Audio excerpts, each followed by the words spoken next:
Let's do this.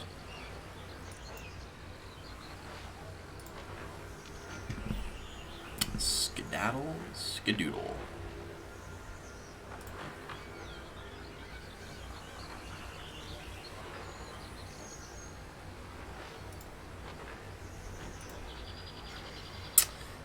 Okay, let's do this. Alexa, turn the lights to 15%. Let's get this light up. That went down. Oh, Alexa, turn the lights to 25%. A little bit of that. Let's get a little bit of some lightage going on before we go ahead and enjoy the fun. That's fair. I'm glad this goes ahead and gives me a intended for mature audience tag. That is quite necessary.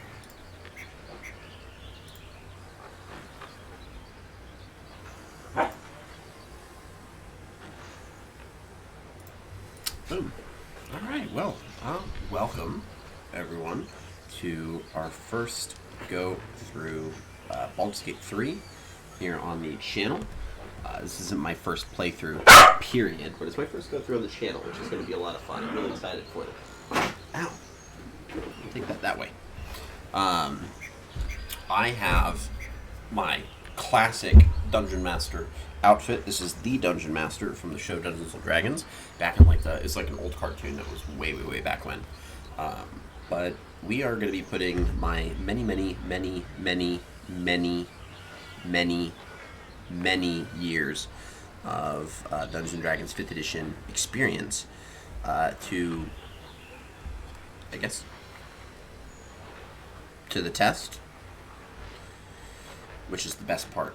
Everything is going to be challenged in this, and I'm excited. I got a lot of stuff up here. I'm trying so hard to get everything partitioned out. So what we're going to do first is we're going to jump into character creation. So we're going to go ahead and press continue, and then we're going to go ahead and select new game. I've been playing this, so again, this isn't my first playthrough. I do have a few playthroughs currently with a few D&D characters that I went ahead and made, and we're going to be making a new one. So we don't have to worry about that.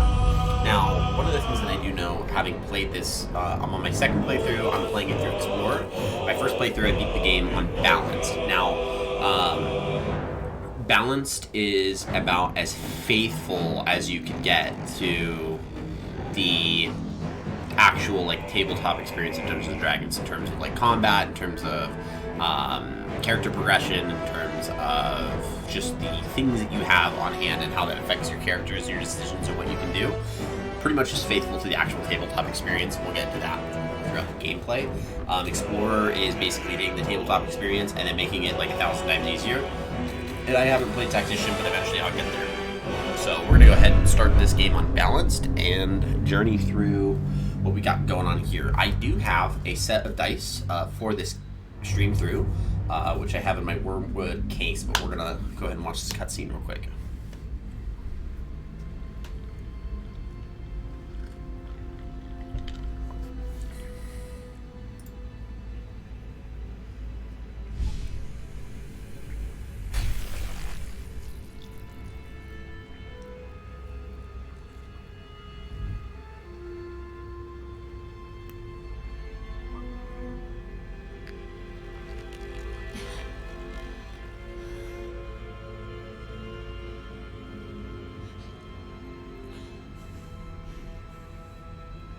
Okay, so our character is a little groggy.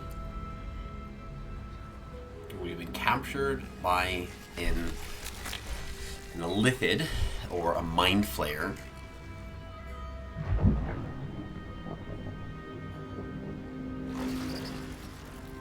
And they also have a female Githyanki, which is another type of humanoid race that is actually playable in Dungeons & Dragons, but they weren't a part of the initial launch of 5th edition. They were still just monsters at the time.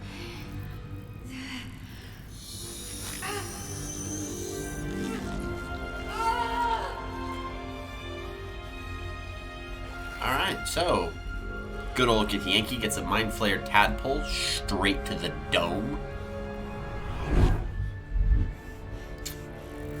And we are also about to get a Mind Flayer tadpole straight to the dome.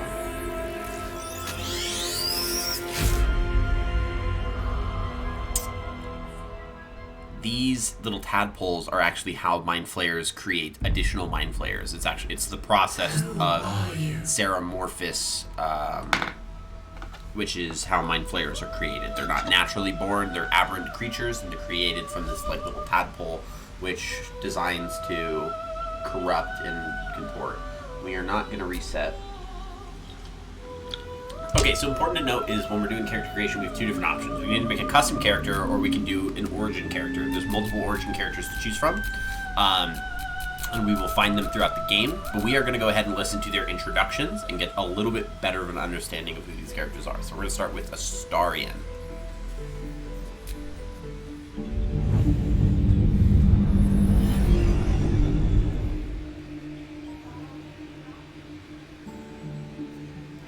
Darling, don't be shy. I promise not to bite until we've been formally introduced. My name's Astarion, and I've spent a century stalking the night, hunting for pretty morsels just like you. A man called Cazador made me what I am, kept me like a pet, forced me to do his bidding. No more. The tadpole's influence broke his dominance over me, and now I can finally pursue the one thing I've hungered for these long, dark years. Revenge. I'm going back to Baldur's Gate to track Cazador down in his lair. I'll be the last thing the bastard ever sees.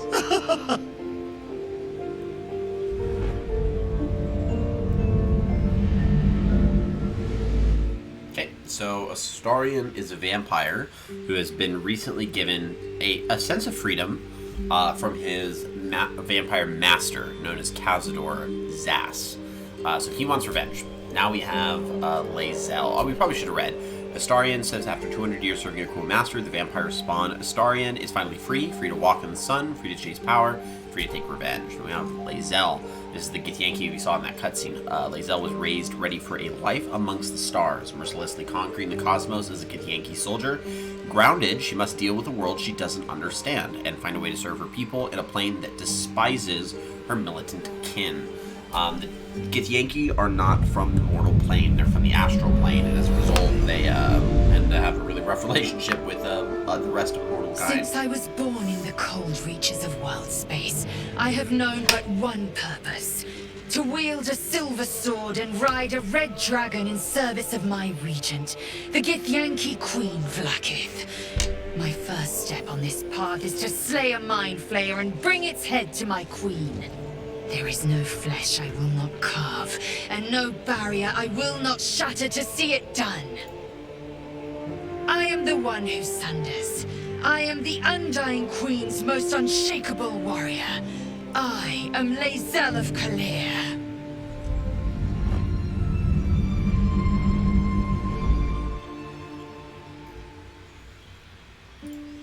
Awesome. Okay. So she is working to get back to her people and make her way to her queen, Queen Vlaakith. She wants to basically prove herself to the rest of her kind, and that is quite noble, but, you know, no one else likes her. In terms of, like, other mortal kind, right? Like, humans, Githyanki don't have a good relationship. Elves, Githyanki, not a good relationship. Now you have Gale.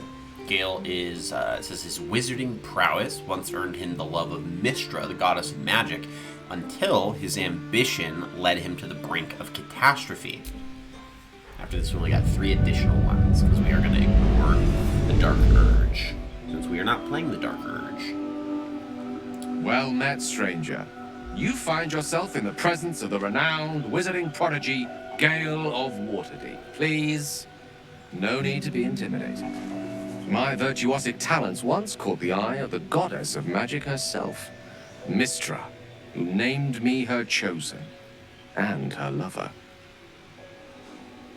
Thanks to a slight miscalculation on my part, that relationship eventually soured, as did the greatest of my powers, Now I'm merely a humble wizard on the road to redemption. Unless I can find the path to something greater.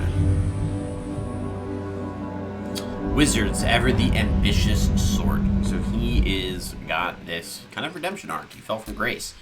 We have Shadowheart. Shadowheart willingly undertook a ritual to remove her memories in order to protect the secrets of her fellow Shar worshippers. Loss and pain are sacred to her, but her faith is now being tested like never before.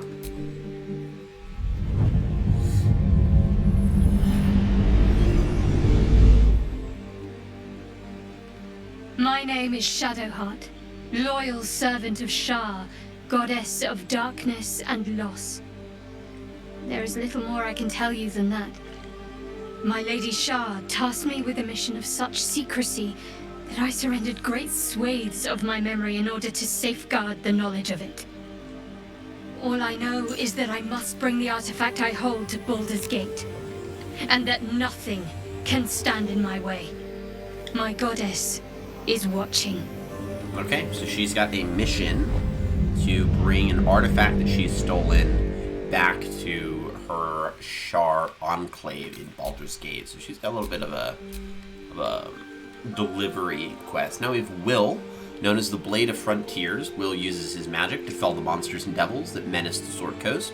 In a moment of desperation, he accepted an offer of greater power, forcing him into an infernal game that he is struggling to play. He's a warlock. Good, fun stuff.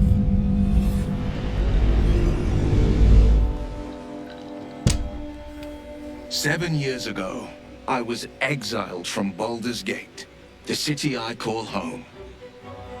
My name is Will, but the people of the Sword Coast call me the Blade of Frontiers, champion of the meek, defender of the innocent. The truth isn't quite so simple, but they're right about one thing. I hunt monsters, and I always catch my prey. My latest target is a devil, and I'm right on her tail. Once I'm through with her, she'll never escape the fires of the first hell." So, little lore note, when they talk about the hells in terms of layers, it's because the concept of hell in D&D is set within the 9 hells. So the first hell is Avernus. And now we have Karlak, a Zariel tiefling, who's escaped 10 years of service in the hells with nothing but an axe on her back and the infernal engine blazing furiously where her heart used to be. Oh, we did not want to do that. My bad. We'll get to a custom character in a moment. Uh-oh. Look at that. Pain face. 10 years ago, I was sold to the Archdevil Zariel. She put a hellfire engine in my chest and made me her prize soldier. But I've escaped now. Thank you, Mind Flayers. And I've got a few scores to settle. If this engine doesn't burn me to ash first, I'll need people I can trust. An infernal mechanic, and a serious amount of luck. But you know what? I'm not worried.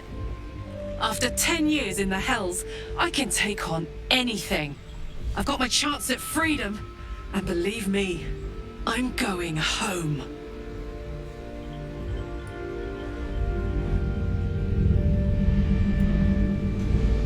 Okay.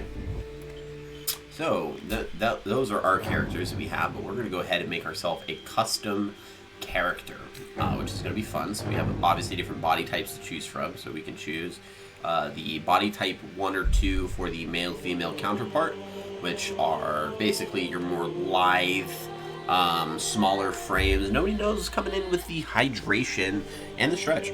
I appreciate it. That's my hydration. Get our first stretch. You can see my cartoon. This is the Dungeon Master from the actual D&D show, Dungeons and Dragons, that was out forever ago. Stretching. You get to join me for character creation. Thank you so much for stopping by, and thank you so much for the redemptions. Very grateful for it.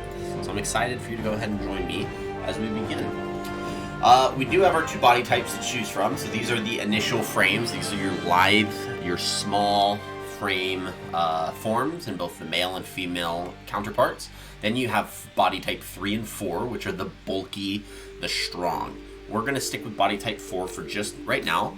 And then we are going to go ahead and move over to our race. Now, race in D&D is a very unique system, and that's because there's multiple different types of races, as you can see, and then every race has a sub-race. So, for example, if we were to go ahead and take humans technically have sub-races in Dungeons & Dragons, but they're split up based off of region. So you could be a Tetherian, you could be an Omnian, you could be a Zhu. There is, you can be from Kalimshan. I think that's called I know there's a Luskin. Let's actually pull it up with my 5th edition's Dungeons & Dragons handbook. And actually go to the race for humans. Yep, so there's Turami, Tetherian, Damaran, Eluskin, Mulan, Rashemi, Kalashite, Chondathan, Shu, Shulton, and Omnian. So there's a lot of different types of human, like, sub-races. In this game, it doesn't translate like that because you can customize your character to look however you want. So, like, the concepts of it change, and there's not really a necessity. But, for example, tieflings do have a sub-race. So if I were to go ahead and select tiefling, then I would go to sub-race, and I could choose what type of tiefling I am. I could be a Mephistopheles tiefling, a Zariel tiefling, or an Asmodeus tiefling. And these changes the different types of abilities I get as a part of that. It also changes the nature of those types of tieflings. So you can see here, Asmodeus tieflings bound to Nessus, the deepest layer of the 9 hells, get a little bit more of an ability to wield fire and darkness from the archdevil Asmodeus himself. So these would be really good for, like, warlocks, for example, sorcerers, so, you know, that kind of nature. But we are going for a very particular type of build, so we're going to go ahead and select Dragonborn. This is hands down my favorite race, and we're going to go ahead and do that. We don't get any cool, like, you know, like Gnome Cunning or Luck or Brave or anything like that based off of our initial race that we've chosen. So we're going to go ahead and go to sub-race, and we're going to move our way over to what's called a Metallic Dragonborn. So Dragonborns have 2 different types of classification. There's Metallic Dragonborns, which include Brass, Bronze, Copper, Gold, and Silver. Metallic because they're based off metals. Then you have Chromatic Dragonborns, which are basically based off of color. So you have White, Red, Green, which is another one. You have Blue, and then Black. So different types of Dragonborns, and these are based off the different types of dragons. So each Dragonborn has a dragon counterpart. I have a miniature of an adult blue dragon, adult white dragon. So there's white Dragonborns, blue Dragonborns, all the fun stuff. My very first D&D character I ever made was actually a Bronze Dragonborn Paladin of Bahamut. We are actually going to be making a Gold Dragon. We're going to do Gold Dragon, and that's because Gold Dragons have Fire Breath and then a Fire Resistance, and we want that because we get blown up quite a bit. The color ones are normally evil alignment, correct. That is correct. The Chromatic Dragons have a natural evil alignment and are not good guys. They are bad guys. But we're going to choose Gold Dragonborn. Gold Dragonborns in terms of their like actual monsters. So we're going to read about gold dragons, and you're going to learn a little bit more about why we chose this particular type of draconic ancestry for our character. Because that is what you do when you're a very experienced dungeon master. You bring your little books. This is the only time I've ever got to bring these bad boys out for quite some time. So, damn it, I'm using them. Alright, so the Chromatic Dragons are always at first, and then we get to the Fun Dragons, which are the metallic ones. That's Copper Dragon, and we have Gold Dragons. So, our Gold Dragons are the most powerful and most majestic of the metallic dragons, and they are dedicated foes of evil. A gold dragon has a sagacious face anointed with flexible spines that resemble whiskers. It has like a classic like Chinese dragon appearance to it in terms of what it naturally looks like. So it has that style naturally. We don't see that reflected here. Its horns sweep back from its nose and brow, echoing twin frills that adorn its long neck.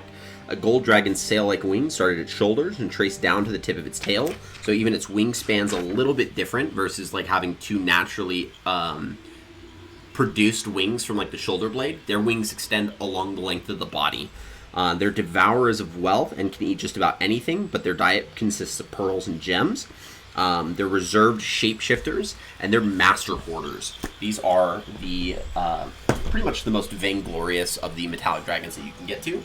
But we're going to go ahead and choose that as our sub-race, is a gold dragon. We will be playing around with the appearance when we get to that. And we're going to go ahead and move over to Paladin. So Paladin's obviously going to be the class that we choose. I just, here at the Paladin's Keep, I don't know, I just can't figure out why we would do it. I don't know.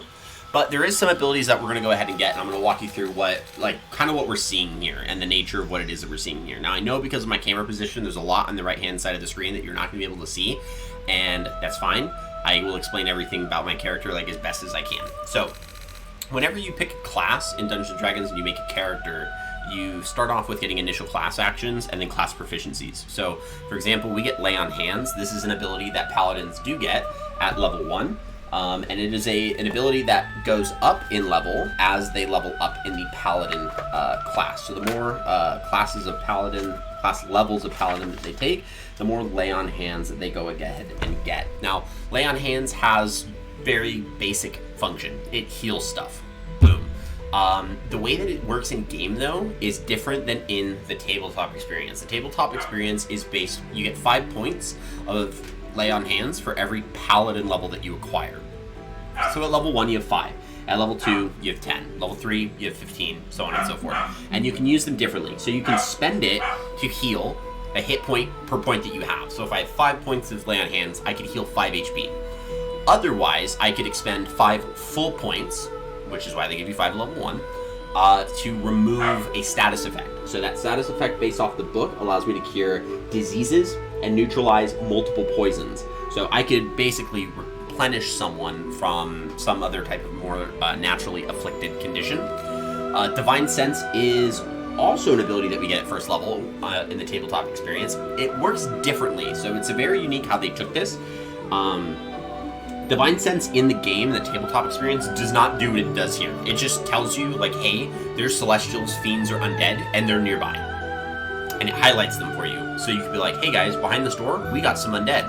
You don't know what they are. You can't say like, oh, we got skeletons. Oh, we have zombies. Oh, we have a zombie beholder. Oh, there's Strahd von Zarovich himself, the vampire count of Barovia.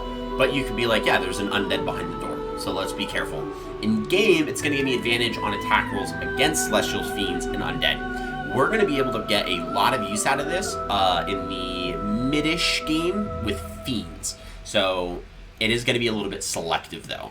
We are going to have a channel oath charge that we can use to channel divinity. That is an ability that is unique to paladins and clerics alike. And that is basically saying, we believe in a god, our god grants us our divine power. Let me just surge all of that into one channel of our oath as quickly as I can. And it normally produces an insane type of ability. Normally, paladins get that at level 3. They modify the game because max level in-game is level 12. So it's a little different. The saving throws are actually correct. So we do get wisdom and charisma saving throws as paladins. That is based off the textbook. And then the proficiencies, so we're proficient with simple weapons, martial, light, medium, heavy armor, and shields. That is exactly as it's written here in the book. Simple martial weapons, we have proficiency with all armor and shields. That means there is nothing preventing us from playing a dexterity-based paladin and using light armor and short swords, for example, which would be simple weapons and light armor. That would primarily use our dexterity. It'd be very beneficial to do that. We could still get a very high AC. We could take feats like defensive duelist, dual wielder, things like that. Or we can go heavy armor and get like plate mail, have an 18 armor class, get a shield for an extra +2, get 20 armor class, take a war hammer, which is this thing on our back, to deal some damage, and then cast Shield of Faith and get a 22 armor class. Nothing stopping us from doing that. So that's what we're going to do, is we're going to do that. So we're going to take our skill in Paladin, and then from here, we have to choose the type of oath that we're making. Now, the oaths are actually very, very integral to the Paladin class. It kind of dictates the way that you play your character. In the tabletop game, you have a series of tenets you have to follow. The Oath of Ancients is going to be more like your nature-aligned paladin. So maybe you follow the god Sylvanas, the Oak Father. Maybe you follow the god... I'm trying to think of all the nature gods. That shows you how much I don't play this one, because I don't have a bunch of nature gods other than Sylvanas off the top of my head. Deity list of the Forgotten Realms, we could play... Yeah, we could do... Nature. Eldath, the goddess of peace. Malor... No, that's an evil deity. Never mind. Don't want to do that. We're good boys. We're good boys. Not really a whole lot of nature gods that are good. That's not good. Other than Sylvanas, mostly Sylvanas. So yeah, just if you worship Sylvanas, boom. Oath of Devotion is actually what we're going to be taking. This is by far my favorite oath to take, and it is a little bit more of a defensive and a protective paladin. So very class based abilities or party based abilities versus like I'm gonna slaughter this thing. Oath of Vengeance is more I'm gonna slaughter this thing. This is your Inquisitor. This is your bad needs to be punished, and bad needs to be punished now. Very, very powerful paladin. Personal opinion, I think it's the strongest of the three. I like Oath of Devotion. I'm choosing Oath of Devotion. That's just what we're going to do. So as a part of the Oath of Devotion Sacred Oath, you actually have to make a total of 5 tenets that are required in-game to be considered like you are a Oath of Devotion paladin. You have to devote yourself to honesty. And so the book says you cannot lie or cheat and let your word be your promise. You have to devote yourself to courage, never fear to act, though caution is wise. You cannot be a coward. You have to devote yourself to compassion, aiding others, protecting the weak, and punishing those who threaten them. Show mercy to your foes, but temper it with wisdom. You have to devote yourself to honor, treat others with fairness, and let your honorable deeds be an example to them. Do as much good as possible while causing the least amount of harm. And the last one is an oath to duty. Be responsible for your actions and their consequences. Protect those entrusted to your care, and obey those who have just authority over you. So we're going to go ahead and pick that, and we get the ability Holy Rebuke as a gift of this Oath of Devotion. That's not a thing. That's not a thing in this. That's not this. This does not have that. Book, no. Game, yes. So it's cool. We have an action that we can use that grants a vengeful aura, which is weird because there's the Oath of Vengeance, and then but I don't know. So it allows it deals 1 to 4 radiant damage to anyone who hits the ally with a melee attack. So I would put this on someone who I don't want getting hurt. It uses my channel of Oath on them, and then I have my Oath of Devotion tenet. So here they just took courage, compassion, and duty, so they removed honor and they removed honesty. So I get to lie. I'm not going to do that, but I get to. And so with that, I'm going to go ahead on the right side. There is some things that they're kind of showing there. So my stats currently are preset. We'll actually be able to see those when we get to abilities. So we'll walk over that, and I'll explain what all of this is going to mean. But for now, we're going to go ahead and pick our background. So there's multiple different types of backgrounds that you can go ahead and pick. The textbooks actually tells you when you're making a paladin, like what types of backgrounds it recommends for like creating your first paladin, creating a quick play character. And it normally recommends, I believe, the noble archetype or the noble background. Quick build, second, choose the noble background. Right, so if we go to noble, right, it's going to tell us that we were raised in a family among the social elite, accustomed to power and privilege, and it gives us history and persuasion. Persuasion is a great skill to have as a paladin because we are a charisma-based class in terms of our spellcasting, so it's going to be very, very, very useful. Now, we are actually going to go ahead and choose Soldier, and that's because we're going to get Athletics and Intimidation. I do believe as a Paladin, it's totally fine if we intimidate bad people to make them not want to die, right? That's how we temper our mercy with wisdom. By scaring the bad guys into doing what we want, we will take Persuasion as an ability. So before we start diving into the actual skills, I'm going to go ahead and quickly use the restroom. So I'm going to go ahead and be right back. So go ahead and grab yourself some a drink, some snacks, do what you need to do, and we'll be back shortly.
choose, like I said, the soldier background. The reason why I like choosing the soldier background as a paladin is it gives off the impression of like being a knight.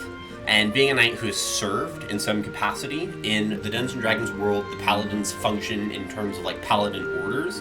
So like a really good one that's known is the Knights of Samular. And the Knights of Samular are a knightly order that are dedicated to doing some great stuff in the world. And so as a result of that, they have paladins that serve alongside them. So I like that theme. So we're going to take Soldier, and it gives us as a skill proficiency, athletics, and intimidation. So what it means is that we get to apply our proficiency bonus to the skill on top of the stat that it needs. So at level 1, you have a proficiency bonus of +2. So it means, for example, with athletics, I have a 17 strength right now. That gives me a +3 bonus to any strength-based checks, any attack rolls using strength weapons, and a +3 to damage using strength-based weapons. So for my athletics roll, it combines that +3 and that +2, and that's why you see the +5 next to the d20 there. For the intimidation, it's the same way, but with charisma, as you can see at the bottom right corner of my little like camera area, you see where it says charisma 15. That means I have a +2. 2 and 2 equals 4. So we're going to go ahead and go to our stats, and this is where we actually get to decide what we want to do here. And we have some, options. Now, here is... there's a part of this preset where...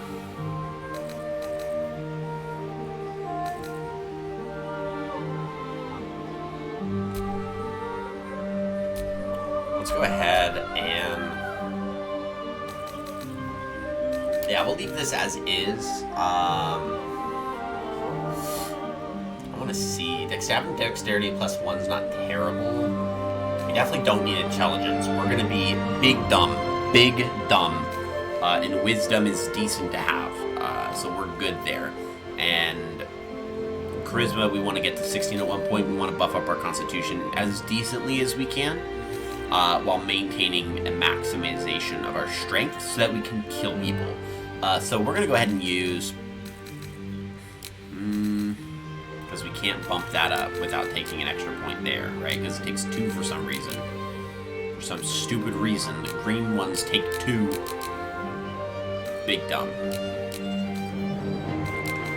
Oh, you can't even get it up. You can't even go higher than that. That's crazy. Okay, so 17's the max you could do, so... yeah, you'd have to, like, really prioritize. Yep.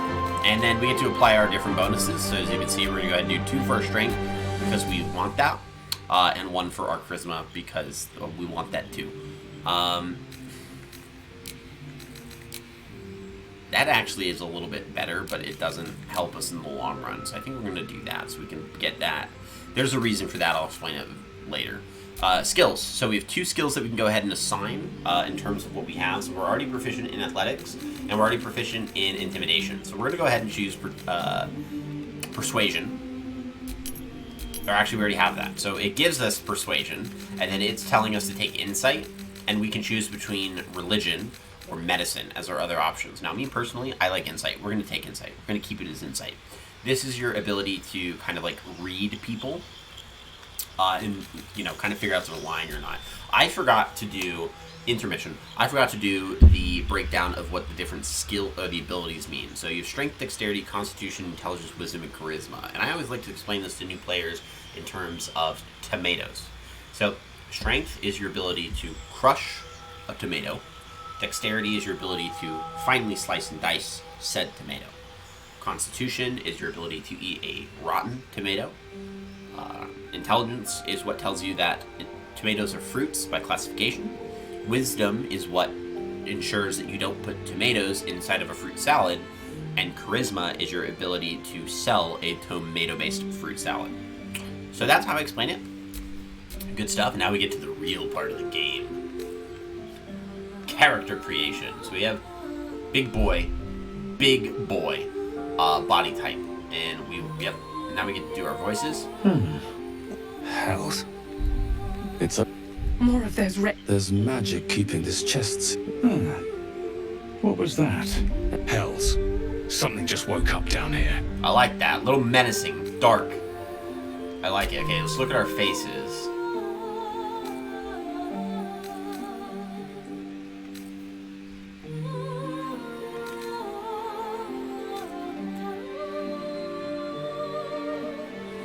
That's big. Kind of like dinosaur-y.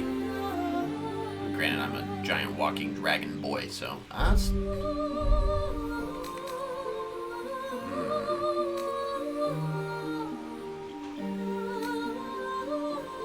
That looks menacing. We're gonna go with that. Head 4. Top of head.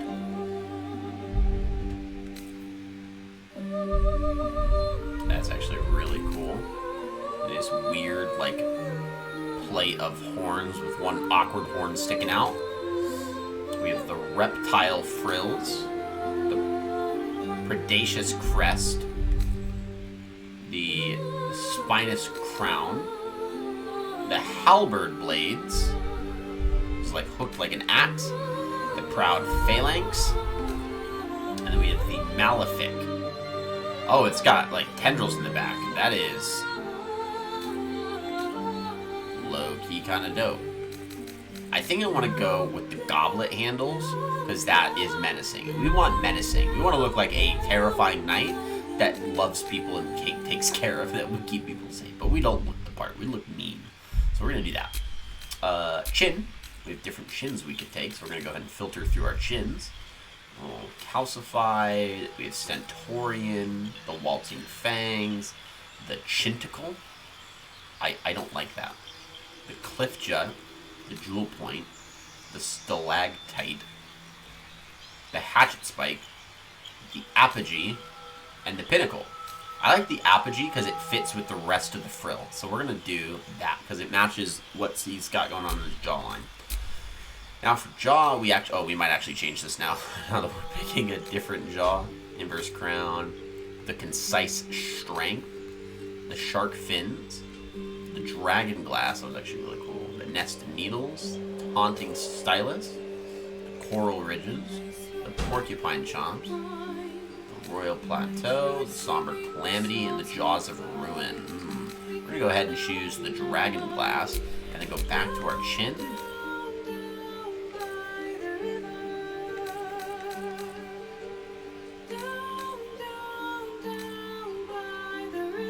I like that. Good. Tail. So now we get a tail, and we get to choose different tail types. So it's a little bit more of like a thinner tail. We got a little bit more of like a spiny tail, and then we got this big boy tail. We are gonna go ahead and choose big boy tail. Now, not all Dragonborns do have tails. There's Dragonborns without tails. That's not us, though. We have tail. Skin color with different types of gold.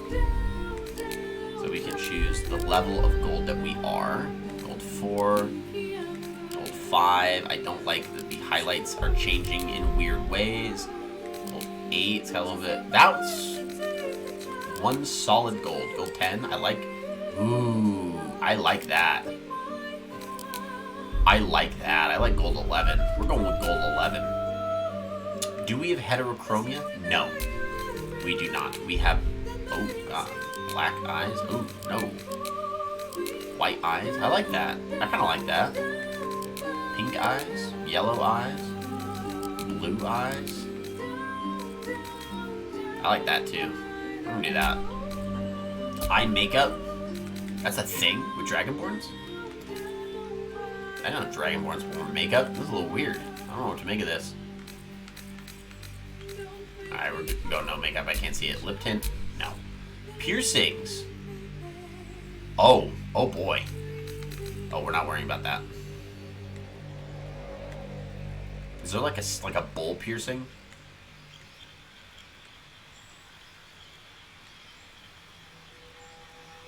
Oh my god. Yeah, no. That is good. And then we are going to review character, and we are going to rename character. Now, the fun part about renaming our character is we actually have a book known as Xanathar's Guide to Everything that actually has a table in the back that allows us to name our character based off of a dice roll. So this is actually the first dice roll of the game, is naming our Dragonborn, our male Dragonborn. So I have to roll a D100, which is a collection of these and see what I get. So here we go. So I first rolled a 19, which would make our male name Dire Chris.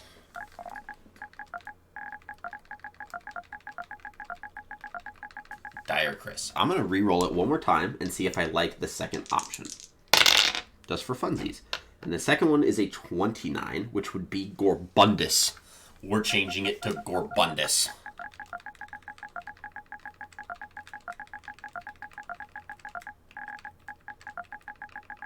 Gorbundus. We're going to do it one more time.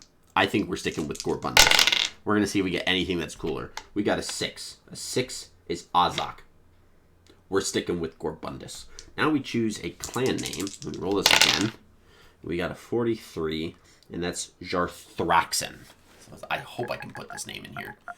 J-H, oh boy, A-R-T-H, A-R-T-H, Jar, and then R-A-X-Y-N. Gorbundus, Jar, nope, no.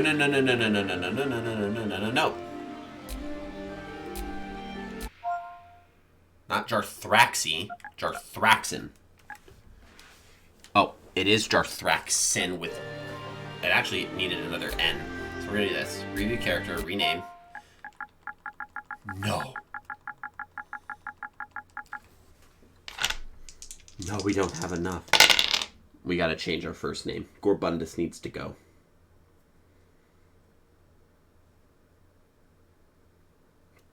Three, 6, 9. 3, 6, 9. Cannot be a 9-letter name. Valorian. We can do that. We can do that.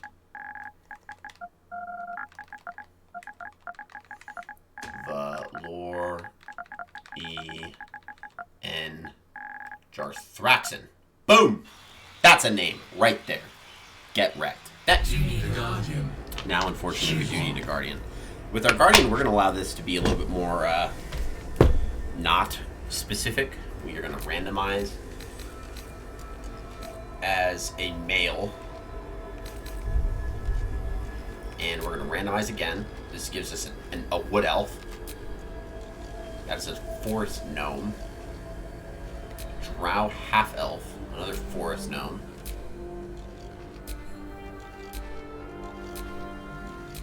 Let's get a dwarf. No dwarves? Whoa. There we go.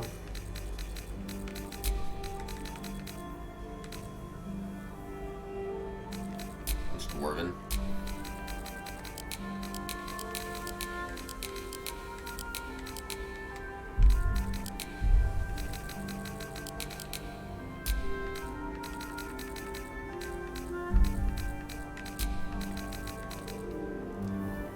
No.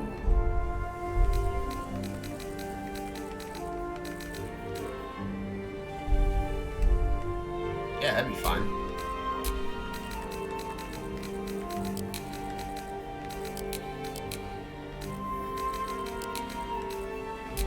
Do black and go facial hair. That. No. Is it bigger? Can we go bigger? No, we gotta do that. That's most dwarven we got. Cool. And piercings? Nah. Venture forth. And we're done. Only took an hour.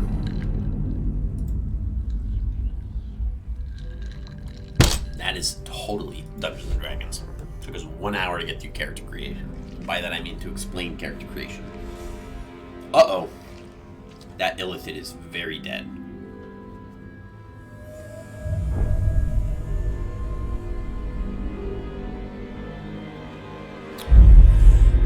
So, Illithids use psionic-based abilities. So, we are currently upon an Illithid non-orbit, which is their, like, spacecraft of Cthulhu. And this is the city of Baldur's Gate.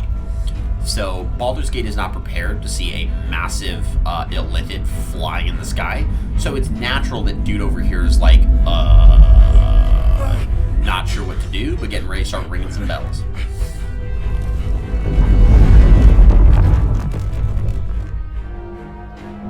As the bell rings, bye-bye tower.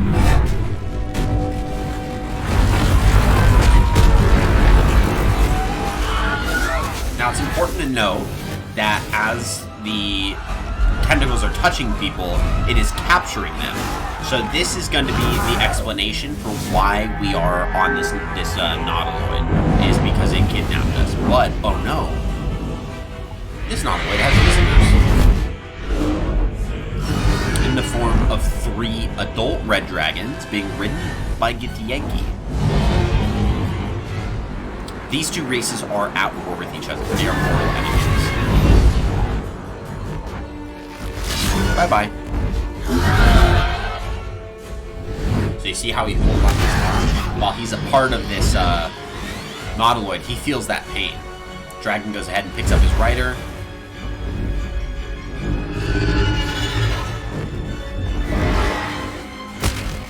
Dragon bursts into the nautiloid and starts torching the place. As one does.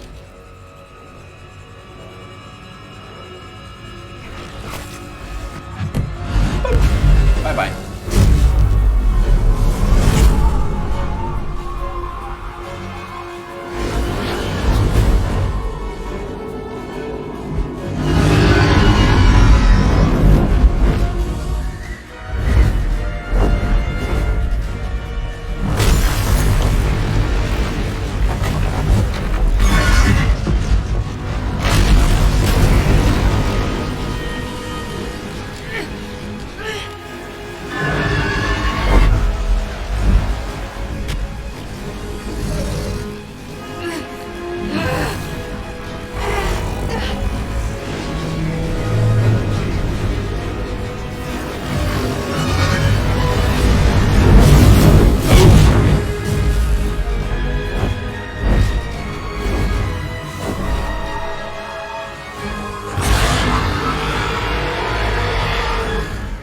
So it torched the tadpole pool, and then we teleport yet again. Now we are waking up amidst this burning ship. We see Lae'zel, that is Lae'zel, get out first.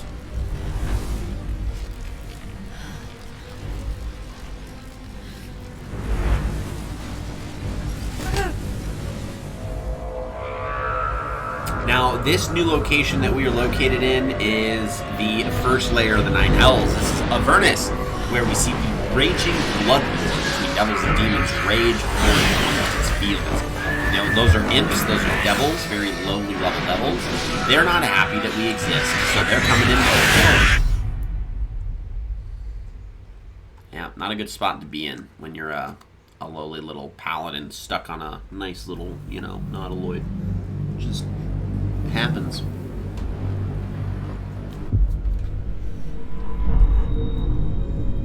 So we begin with a whopping 11 HP golden.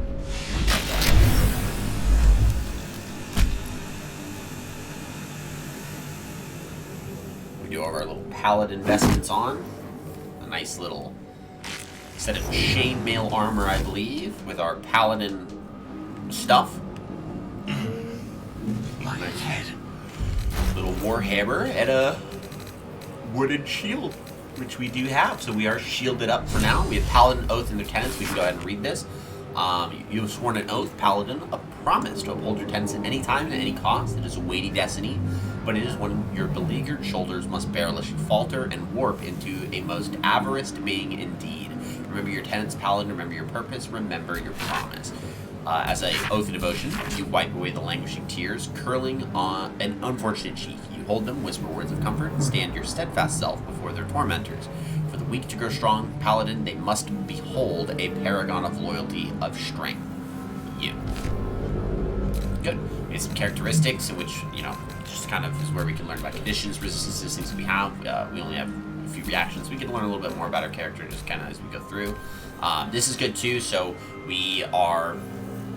Size capacity is medium. That's a classification that is normal with all humanoid creatures other than like gnomes and halflings and dwarves, which are considered, or actually I think dwarves are considered medium.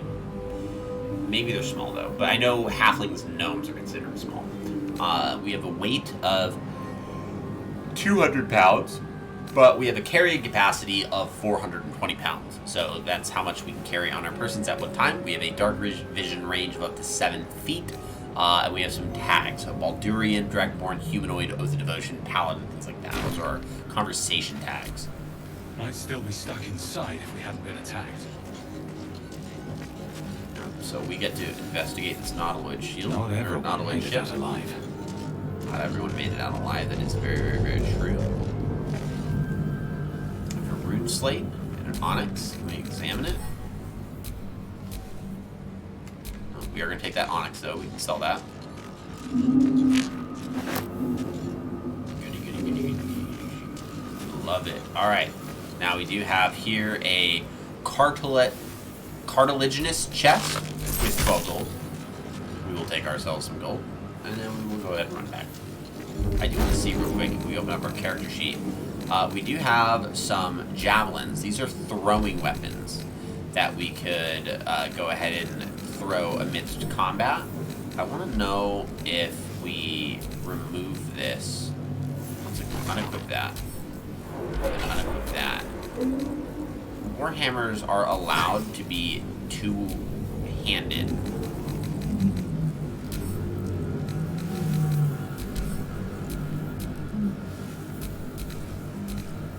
I don't know how it would make me do that.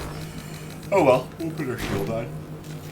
So we could throw some javelins if we need to fight something from a distance and we don't have, like, a bow.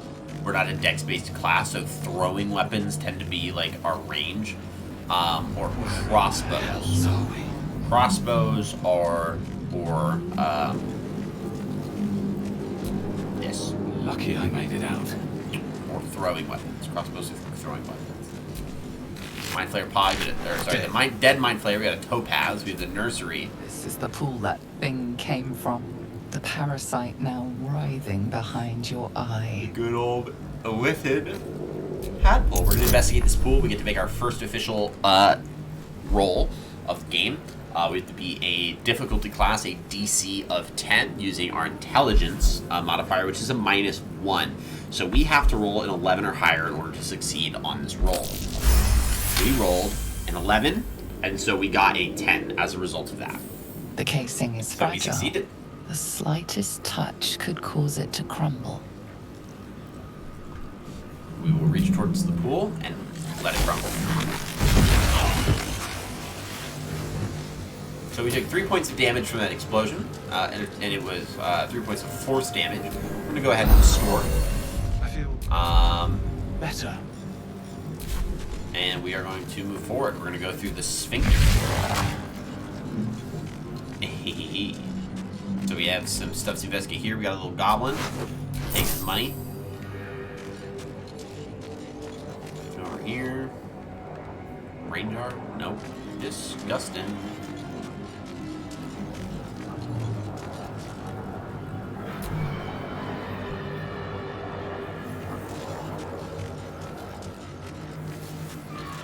Before we head out, go over to some more apparatus.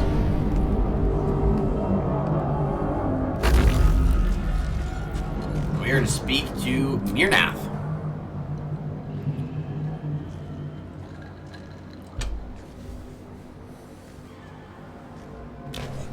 Uh-oh.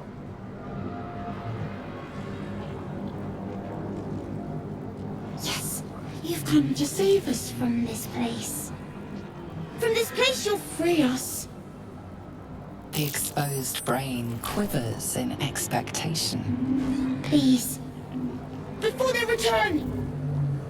They return. Who am I talking to? A man or a brain? A newborn. Born new from this husk. You know no creature like this. One that is more brain than person. I think you're past the point of saving, so tell me what to do. Remove us from this body. From this case. Free us. Please. We're going to use a strength check to break the skull and get this brain out. We rolled a 11. We had a +3, so that gave us a 14.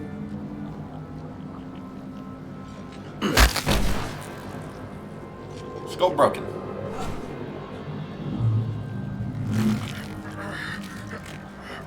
You stuck, little bud. You're staying in there. Lifts from the skull. Took that big But brain you out. notice an opportunity. You could cripple the strange creature, making it more subservient, should it prove a threat. That is cruel. We are not going to be cruel. We are going to spare the creature any injuries that might weaken it. That is not nice.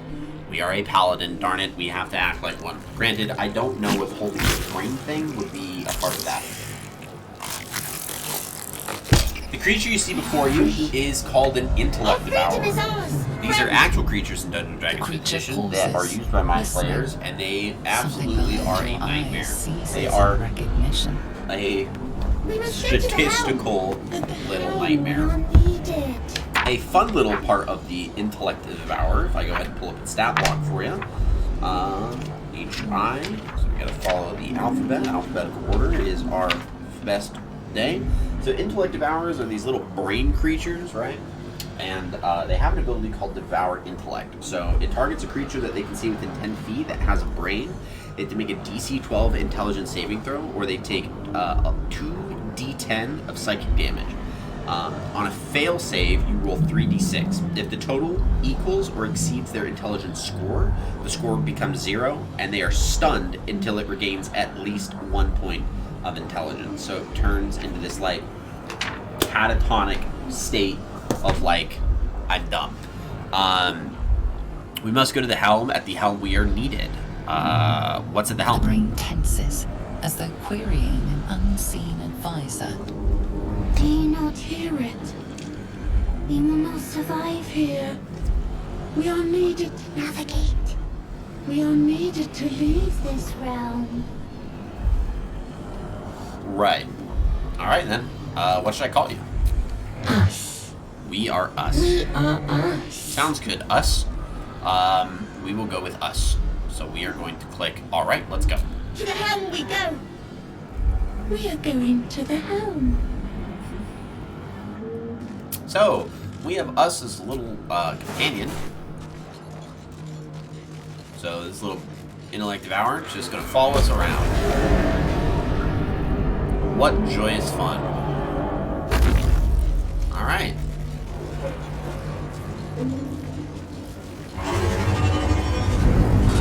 There's some imps and a red dragon. So the dragons arrive.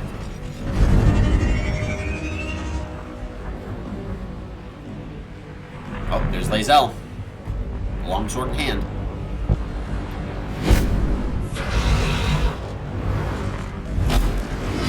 Abomination. This is your end. Your head throbs and your skin tingles. Visions rush past. A dragon's wing, a silver sword, and a flash of your face seen through the strange woman's eyes. Oh, my head. What is this? Skvar, you are no thrall. Vlaakith blesses me this day. Us and Paladin, two of Together, the bestest of buds. we might Exactly. survive. This is our best friend, us. So, Skva, you are no thrall. Vlaakith blesses me this day. Together we might survive. I'm gonna say, who are you? Who am I? Your only chance of survival. That is not good enough. What made you think I was a thrall? We carry mind flayer parasites. Unless we escape, unless we are cleansed, our bodies and minds will be tainted and twisted. Correct. Within days, we will be Gaich, mind flayers. Gake. We are turning into mind flayers? There must be something we can do. We can do nothing until we escape. That must be our priority. First, we exterminate the imps. Then we find the helm and take control of the ship. As for that thing, it will remain tame as long as it believes we are thralls. It may be of use in the fight to come. That is facts. It is going to be useful in the fight to come. Little intellect devourer is going to kill some stuff. So we get to go fight some imps, and we get to begin our first combat encounter. Hataka! Alrighty. So, now, at the beginning of every Dungeons & Dragons combat encounter, the Dungeon Master would request his players to go ahead and roll initiative, which is what we just saw happen, and it creates the order of combat. So the intellect of us rolled the highest roll, so he goes first. Because us goes first, we get to decide what do we want to do with us. So we're going to go ahead and find the closest imp, and we're going to go ahead and use our action to attack. So this uses our movement and our action. So we're going to go ahead and move up that way. And look at that, we killed the imp. Now, we have a bonus action that's still available and some additional movement. There's really not much we can do with that. So we're just going to go ahead and end his turn. No choice but to keep going. Now, Valorian, we have a chance to... We have a lot of different options. Like, we could try to Holy Rebuke, we can Divine Sense because we have someone that's here. That are fiends, we get advantage on those attack rolls, but we don't really want to do that. So we're going to go ahead and jump and see if we can jump. So not enough movement, not enough movement, not enough movement, not enough movement. Okay, you know, it happens. I wonder if I can throw one of these. Throw weapon. I can throw it. So we're going to go ahead and hurl a javelin. Get wrecked, and we killed him. There we go. Dead buddy. Dead buddy. And we're just going to run up because now it's Lae'zel's turn. Lae'zel as a character is a fighter, and she's specifically a great weapon fighting style fighter. So she two-hands her weapons and uses that in terms of slaughtering things. So she deals more damage with two-handed weapons than she does with any other type of weapon. So that's why she's two-handing her longsword, which is a versatile weapon. You can choose two-handed weapons. So boom, first combat is over. We didn't even take a lick of damage. We're gonna grab that hand axe. That is another throwing weapon. Some ammo for it. Scimitar. That is a finesse weapon. We got a potion of healing, a void bolt, and a spike bolt. Just little like grenades that are a little weird. Another imp with a light crossbow. We're gonna go ahead and take that. Dead thrall. We're gonna pick up his money. The imp. We're gonna pick up that other light crossbow. We're actually gonna go ahead and equip a light crossbow. And then go ahead and trigger our melee attack to get our shield out. Our armor class is lesser when our shield is not active, so we need our shield out in order for it to be the armor class that we have, which is an armor class of 18. We need it that way. Now we are going to go ahead and restore for no apparent reason. We didn't need to do that. We're doing it for fun. Dead Thrall, we're going to take all those items, and we are going to use the guy. We got another Dead Thrall, potion of healing. We like those. Go climbing climb. Look at that. Alright, we're back into the arterial components of the Nautiloid. So we are going to go ahead and open up the sphincter and walk into this room. Cave machinery. I can make no sense of it. Mind Flayer pod. You! Get me out of this damn thing! We have no time for stragglers. Look for a latch that might open the The lid. construction is too alien. Nothing looks familiar. Uh-oh. This ship is crashing. Do you intend to die for a stranger? I will.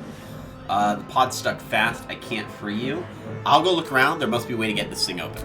Try that contraption next to the pod. They did something to it when they sealed me in. Hurry! Please! And she is stressing the heck out. So we're going to go ahead and walk through this sphincter, because this is where we have to go. We're going to grab this Dead Thrall's scimitar and the gold key on their persons. How many hosts of these gay infected? Dazed woman is trapped inside the pod. She doesn't notice you. It's another picked up entity, picked up woman.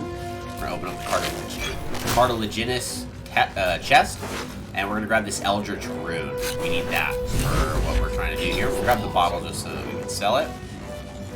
As we walk down here, can we attack you? We can. Come here.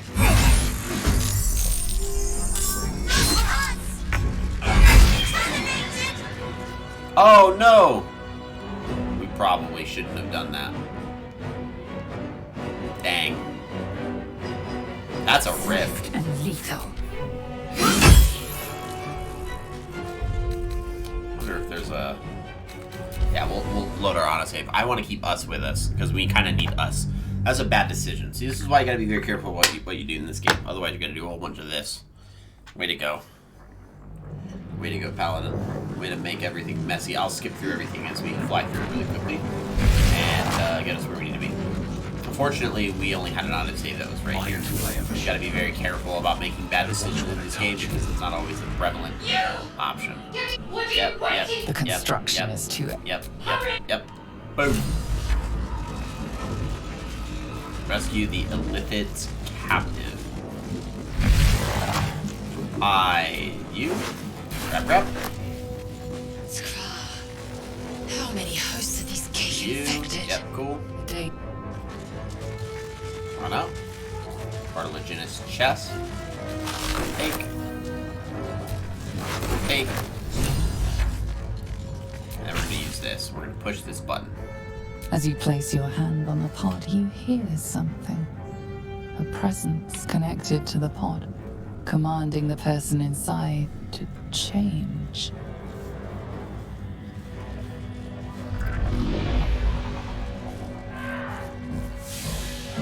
This is what is going to happen to us if we don't get this tadpole figured out. So I thought it'd be good for you to see it. They do give you this moment, so you're like, what in the... Like, what is going... Boom! Changed at the pull of a lever. How? If we are not purified, this may be our fate. Yep, essentially. You gotta be very To careful. get out of here. Before it's our turn.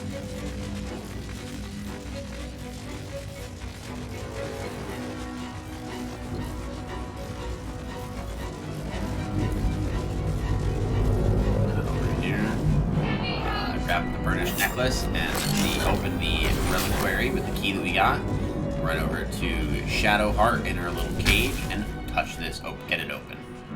The console appears dormant. But we do have a socket in the console, which holds the rune that we just found. So The we're gonna go ahead and put console that bad boy comes in to there. life. Get that puppet right in. What is its purpose? Will it free the captive or transform her like that other unfortunate? We have to risk it opening. Fortunately for us, my Arcana is really low. I'm not going to roll, so I'm probably not going to get it. So we're going to go ahead and press this Then discomfort fades, button. and another sensation washes over you. Connection. Authority. We are going to open the pod and will it with our wisdom. We just can't roll a 1. We rolled an 8. You feel the biomechanical brain of the console process your command and yield to it. So I think it means that if you roll a natural 1, then she gets turned into a Mind Flayer and you're like, ah, crap.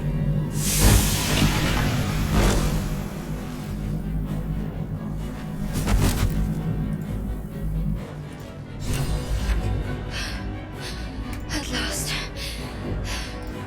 Thought I was done for. So we're going to go ahead and talk to her.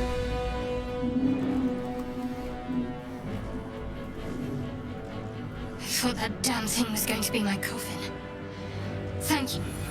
Your mind lurches into her thoughts. Her gratitude is mixed with wariness, because you have a gift with you. She's not a fan of Keep Githyanki. dangerous company.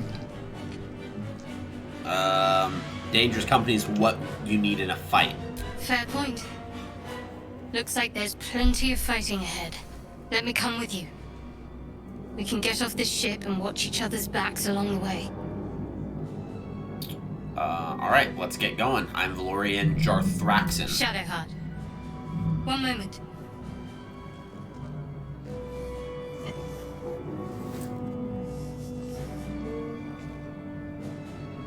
What's that? It's nothing. Trust me. Enough of this chatter. We need to get to the helm. Now. She's right. Lead on. Alright, now we have a new companion. I'm gonna sacrifice the Flickers in his eyes, but he seems totally unaware of his surroundings.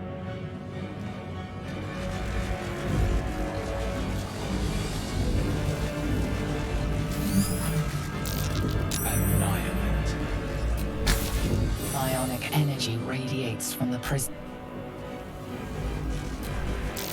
Another mystery. angel I cannot make sense of. This isn't enlightening.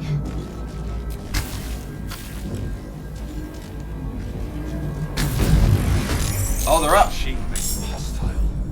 We have sacrificed cultists. They're awake. Alright, we're gonna take Shadowheart. Now, Shadowheart is a cleric, and clerics are spellcasters, divine spellcasters specifically. And so they have a cantrip called Sacred Flame. And this is a pretty good cantrip for early level clerics to kind of deal a bit of damage. So we're gonna go ahead and cast it on this cultist. We dealt 5 points of damage.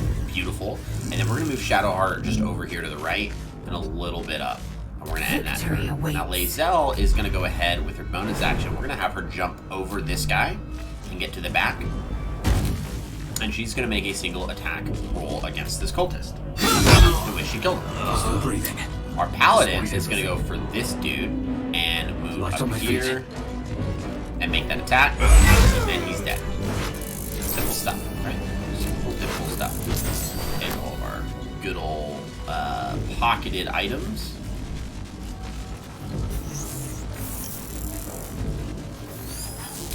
Shouldn't have wished to live in more interesting times. And open the sphincter.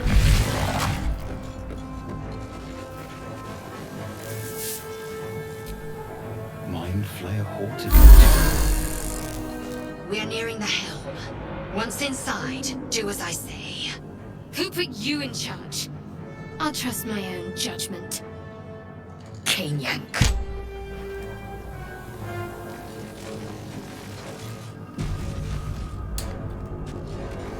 Alright, time to open the sphincter.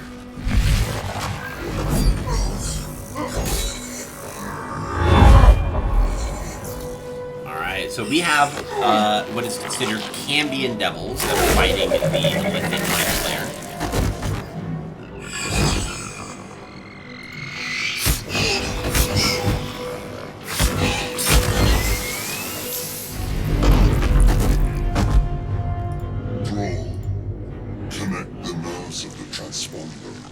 We must escape. Now. Do it. We will deal with the Geich after we escape. Connect the nerves. Nerves. We will connect them.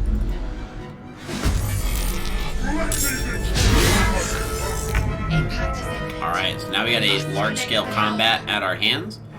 So we are going to go ahead and play through this fight. Us goes first. So we're going to look at Us's actions. We have claws, we have a jump, we have a dash. So we're going to go ahead with Us and just move towards this lesser imp and see if we can kill it. Big boy dead, that imp is dead. So we're going to move the brain up just a bit more. And Lae'zel is going to go for the lesser boar. We're going to move past the... There we go. Just past the fire. We're dead.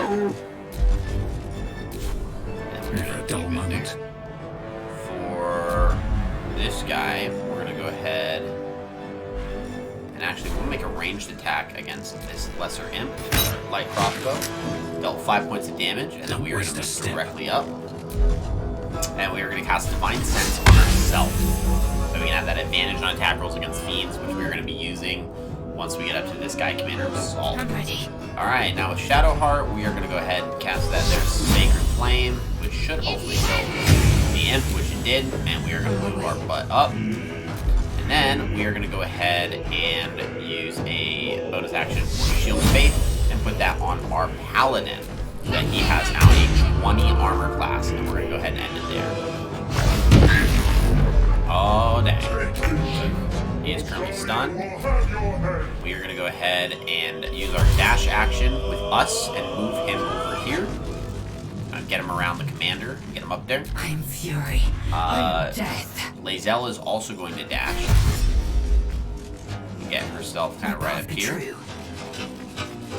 Actually, look at that Mind Flayer. Very dope. Dagger. Boom. Still on my feet.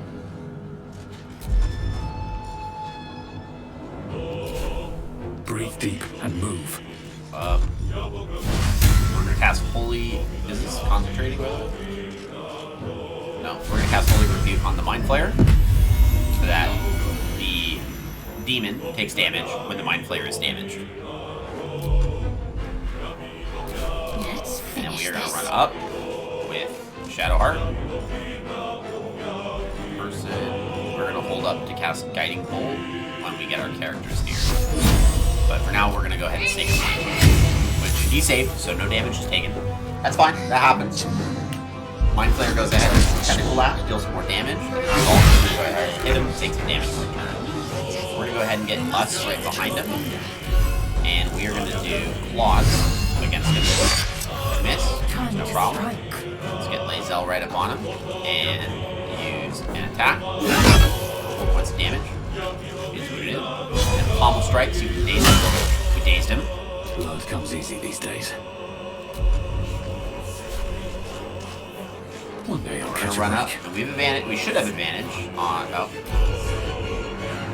Oh no, we don't have our Divine Sense anymore. It only lasted 2 turns. Dang, that was a waste. I wonder if this is worth the cost. 4 points of damage. Stay focused. Nice. All right, now we are gonna go ahead and Guiding Bolt him. 16 damage. Good stuff. Tentacle Lash missed. We gotta move quickly and kill this guy. Where do I go from here? Uh-oh. To act fast. We're gonna do,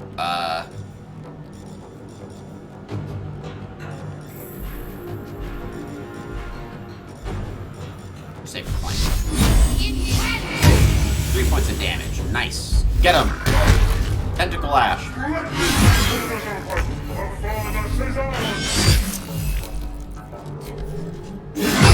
Critical hit. Time to push my luck again. Let's end this. Blade. Good old Mind Blast. Now he's stunned.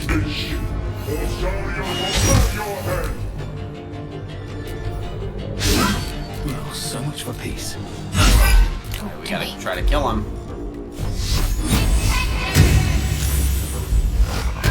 Roll Tentacle Lash. We should be able to kill him on the next turn. And we have 2 more devils coming in, so we have to kind of get past them. They're going to be hot on our tails. We have about 8-ish turns past us killing Commander Zolk for us to be able to get to the transponder of the Nautiloid, so we're going to hope.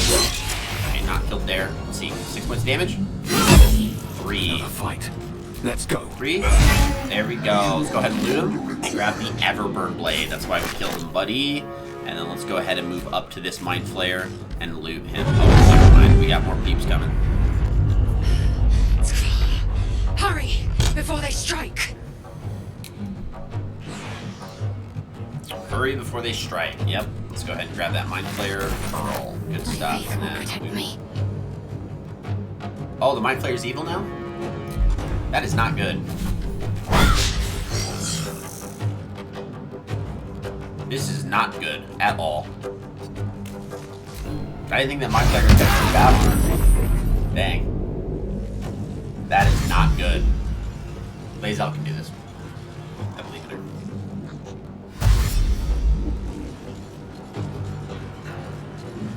The gate's turned on us. Get to the transponder.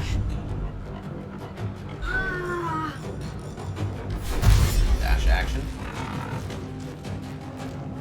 My path be here. true.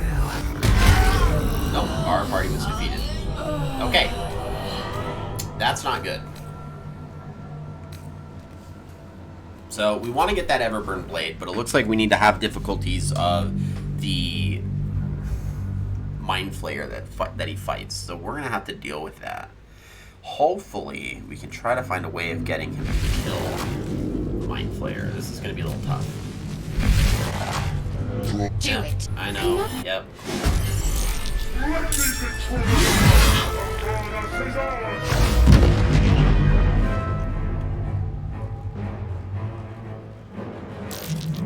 Impact is imminent.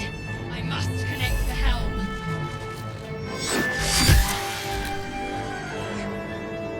On the move.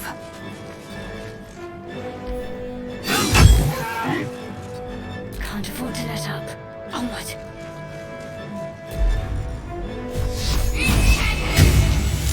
Can't even catch my breath. On my way. Shoot you with the light crossbow. Kill. Okay, end turn. Good.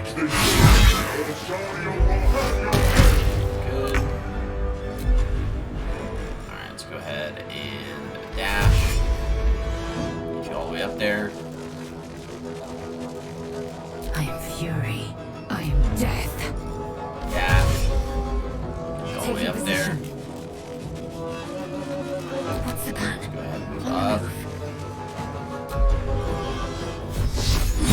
Good. Survival is all that matters. Let's move you. Let's dash. Get you up here. With And haste. then we will Divine Sense on his next turn. Good.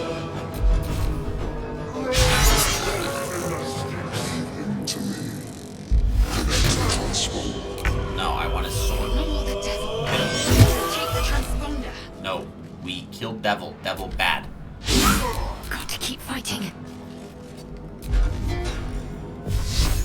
Okay, guiding bolt. Miss. No choice but to keep going. Divine Sense. So we have advantage on these attacks. Oh, there's nothing.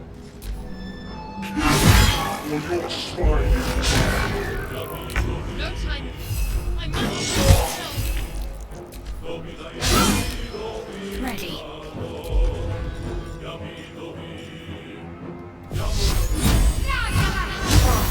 Miss, dang. Blood comes easy these days. Not going well. There we go. I will ascend. Hit crits. How do you miss that? Stun. Time to push my luck again. Not good.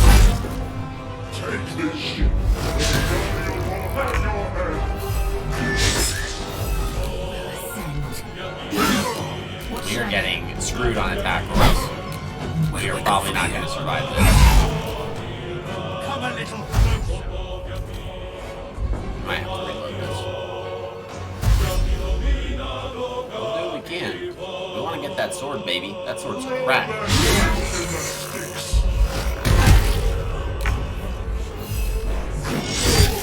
Time to Didn't help that he survived. concentrate. Attack. Can't even catch my breath. Really?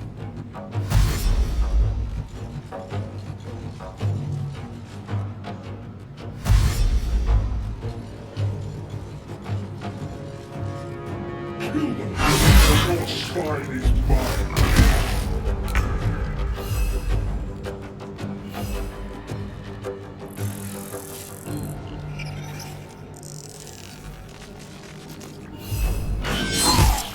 Victory awaits. Got to focus. Never a dull moment. Get away from the lithid and smack. That's not helping. Oh no. Yeah, we might die here.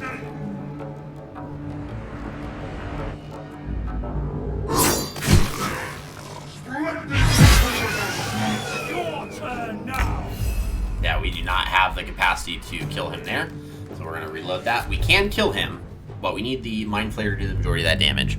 And then we need to run for our dear lives. So right before he is slain, we're going to need to get Lae'zel or someone dashed up just enough so that if you take a hit or two, you know, we can figure it out. We're going to do our very darndest here. Do it. That sword is cracked in the early game. We absolutely want it. Impact is imminent. I must connect the helm. Run up, let's get that attack. Die. Move up. Good stuff. Victory awaits. No Go time to up. waste. You can attack. Miss? Oh, that is So much not for good. peace. Blood follows me Yeah, go everywhere. ahead and hit him with that. Can't afford to let up.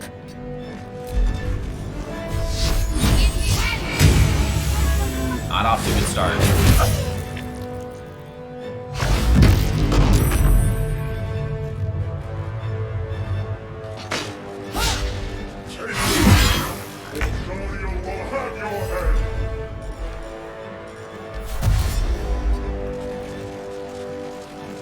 I will ascend.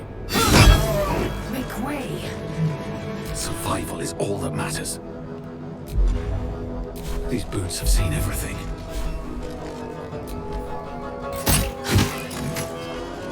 Can't give up.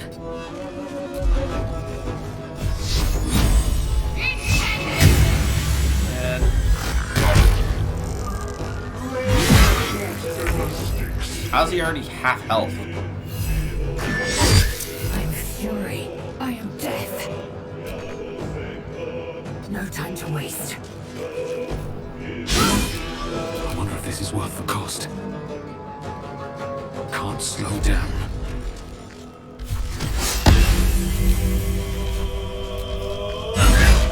Got to concentrate. Have to keep going.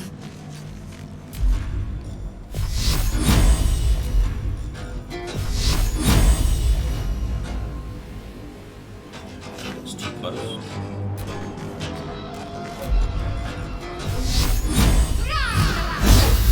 Ah, come on.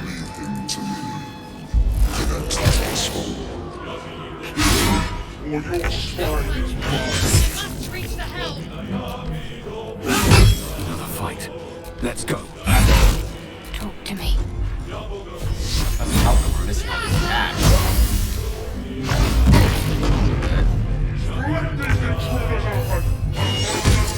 Crit, we like that. Another crit, we like that.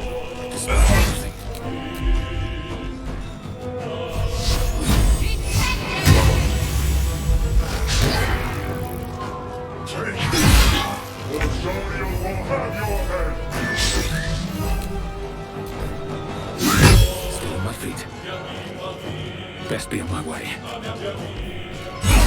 Let's end this.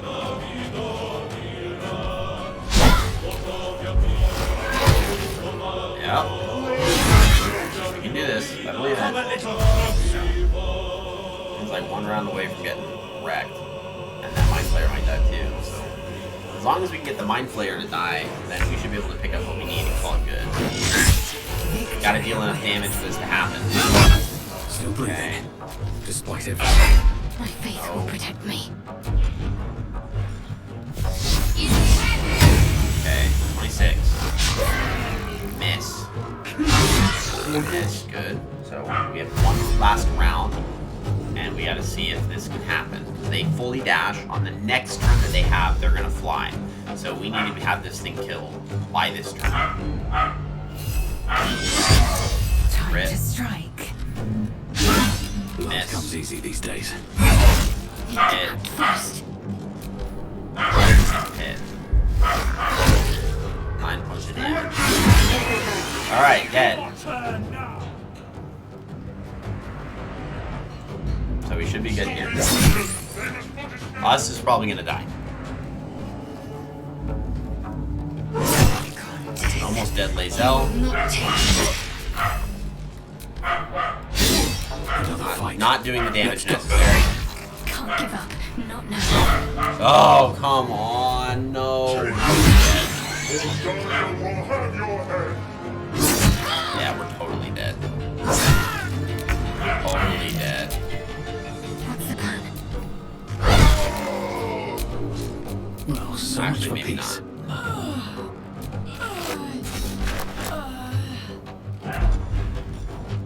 Dash. Swift as my feet can carry me. We just want to run.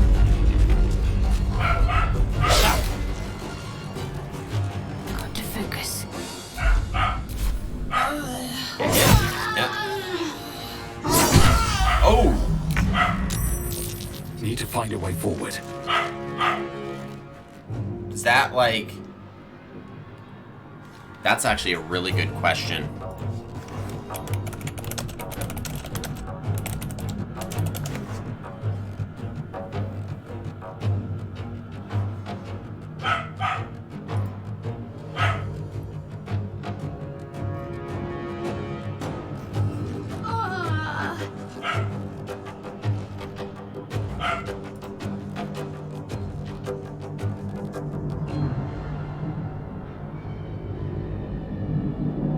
Okay, nope, it's fine. It is totally okay that this happened. We are not stressing. This is totally fine. We are going to use Transponder And this is actually somewhat beneficial The for us. helm's alien transponder. You've made it in time.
Alright. So we did get a character killed. That did happen. Lae'zel has officially died. What a great start to our game. But I did look it up. It is fine. We can still get her. That's not a problem. It happens to be dead. So the Nautilus is back in our normal space. Some tieflings are noticing him. And not just some tieflings, but some not so good people. Hobgoblin and a drow elf. And goblins.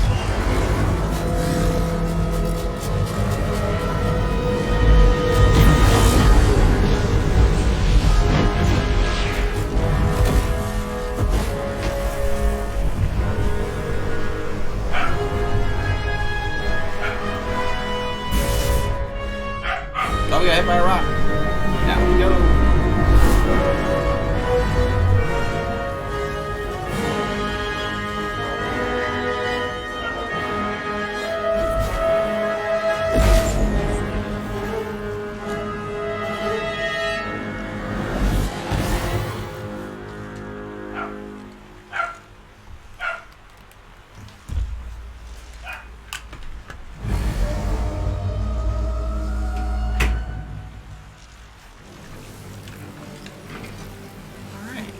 I'm gonna take a look at some settings because I feel like this game's not translating over that well onto my live stream. In terms of video As you quality. wake, the tadpole squirms in your skull. Check myself for Other injuries. than the infection, you're more or less intact. A miracle, given everything you've been through, but it'll all be for nothing if you don't find help soon. The tadpole is a death sentence, and the clock is ticking. You need a cure. Okay.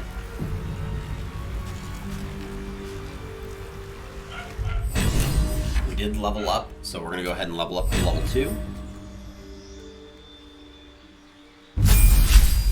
So whenever you level up, you are able to change the type of class that you do level up to. So this is saying if we were to take Paladin level 2, that we get a lot of following features. We could very well add class and add level, see how multi-class is level 1 Paladin, level 1 Sorcerer, all the fun stuff. We're not going to do that, so we are going to add our level in Paladin. We get 7 hit points added onto our hit point maximum. We get level 1 spells added because we are a half-caster, and we have Divine Smite, which is both an ability that we can use as a part of our action and our reaction. So we can use it as a reaction whenever we score a critical hit on a normal attack. It gives us some spells that we can go ahead and select from, and a passive. So our passive is our fighting style. Our fighting style is kind of what defines us as a melee protective capabilities. We're going to go ahead and choose defense, get a +1 to our armor class, to put us at a 19. And then for our spells, we're going to go ahead and get rid of Wrathful Smite. We're going to get rid of Compelled Duel. We're going to get rid of Command. We don't need any of those. Those spells, no bueno. We're going to go ahead and take Shield of Faith, Cure Wounds, We are going to take...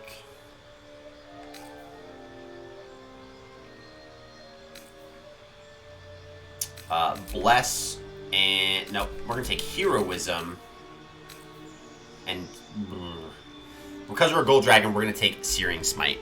So we're going to do that. Boogeyman117 with the raid. Welcome on in. Thank you so much for coming in with the raid. So we're going to go ahead and give a quick shout out here to Boogeyman. Thank you so much for bringing your people over. Kyoko Lioness, thank you for joining the raid. They Call Me L, thank you for joining the raid. Appreciate you both. And Boogie, thank you so much for joining the raid. I hope you're doing well.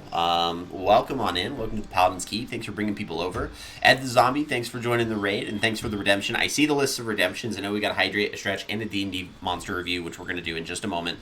Nobody knows level 2. Let's go. Yeah, you know exactly what's going on. Oh, hello there. The one and only Dan 10. Hello. Hello to you as well. Welcome on in, everyone. I am just, doing some Dungeons and Dragons stuff. So we got quite a bit. Happy belated birthday. Thank you. Thank you so much. Oh, you know what? You said that to Ed the Zombie. I also had a birthday about 2 weeks ago, so that's fair. Don't let me take your thunder, Ed. I'm going to give myself I'm going to see myself out because that was awkward. I'm just going to leave. Happy belated birthday, Ed. Happy belated birthday. I don't know when your birthday was, but happy belated birthday to you. Don't let me steal your thunder. I apologize for that. Happy belated birthday to everyone. Exactly. That's all that matters. We're going to go ahead and accept this level 2 level that we did. Accept it for what it is. And then I'm really quick just going to take a quick look at my... I'm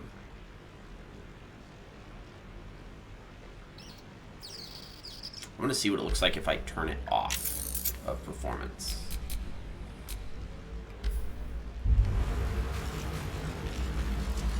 It's just a little bit nicer. We'll figure it out. It'll translate somewhat. I'm just worried that this is really pushing it for my stream output. So we may have to still play with some stuff. I don't know. We'll figure it out. Mango Fisher, we'll take that gold. 126, nice. We love that. Scale Mail, 14. Scale Mail of Devotion, also 14. We did collect this here. Oh, I gotta do these redemptions. So we're gonna start with the Hydrate. Greatest day ever. Let's go. Let's go ahead with the Stretch. Stretch. And then we have a D&D monster review. So the monster review that we're going to do is based off of the creatures that we just got done fighting. And the creatures that we just got done fighting were considered devils. So we have to go to our Dungeons & Dragons 5th edition monster manual for this and move over to the devils section, which is just past the demons section. All the fun stuff. And we just got done fighting what is known as a... Where is it? Where is it? Where is it? Actually, you know what? It's probably... No, that's right, because it's its own separate type of devil. So I think we could just go to Cambion and find it. We can. So we just got done fighting what is known as a Cambion. So a Cambion is a type of fiend, usually a succubus or an incubus. That is a carrion crawler. Look at the little devilly guy. So they had an armor class of 19, which kind of makes sense because when we were fighting Commander Zulk for his sword, it did say like, hey, it's got a high armor class, so it's going to be difficult to hit. We did notice that. They have hit points of 82, so the game gave him like 150. So that's not normal. They kind of cucked us there. Speed of 30, flying speed of 60. That's on par. Their saving throws are ridiculous. They have a +7 to strength, +6 to their constitution, +5 to intelligence, +6 to charisma. They're very, very good in combat. They did have, they were supposed to have a damage resistance of bludgeoning, piercing, and slashing from non-magical attacks to like everything that we did. I don't think they applied that, which I'm totally cool with that, by the way. And then they do have a multi-attack. So Cambions can make 2 melee attacks or use 2 fire rays. So Commander Zulk should have been throwing out an extra attack pretty much completely. And that also was not happening. So thank you so much for that monster review. Hope that went well. Kyoko Lioness says, well, I don't want to be spoiled and want to play BG3 completely blind, so I'm going to head out to bed and enjoy your stream. Thank you so much. I appreciate it. I completely get it. So you go enjoy the rest of your night. Good night, good night, good night, good night. All the good nights. We love the good nights. That's good stuff. So, we did get the Everburn Blade. This is what we completely wanted to do. It's a 6 to 19 damage great sword. This is a two-handed weapon that does monstrous damage. Monstrous. Does a lot more minimum damage, and the reason why minimum damage increases is because we have 3 dice being rolled versus my Warhammer's 1 dice being rolled. So, that increases the damage capacity. With 2d6 and 1d4 of damage, if I were to roll a 1 on all of those, good night, Kyoko, you have a great rest of your night. If I roll a 1 on all 3 of those dice, and then I add my strength modifier plus 3, that results in 6 points of damage. The maximum damage is if I roll a 6, a 6, and a 4 to get a combined total of 14 points of damage. Or sorry, 16 points of damage. And then go ahead and roll or add my 3 to make 19. That's how you get those classifications figured out. So like if I equipped it, as you can see, oh god, the sword is big. This is a big sword, but my armor class dropped, so I'm no longer at an 18 armor class. That right now is perfectly fine, because our armor class is dictated with a bit of our dexterity and a bit of our scale mail. So, you know, it is what it is. If we were to go sword and shield, then it would be a little bit different. We do want some more heavy armor in our future, so we are kind of looking at some different options. But you know, we got a big old sword, big boy. And there's Lae'zel up on the beach. So see, we get Lae'zel a bit early. I'm actually going to be de-equipping this sword from me because I don't want to use it. So I'm giving it to Lae'zel. But we'll talk to Shadowheart in the meantime.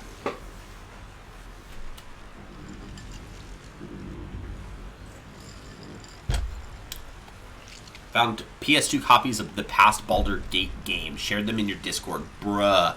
I gotta see it.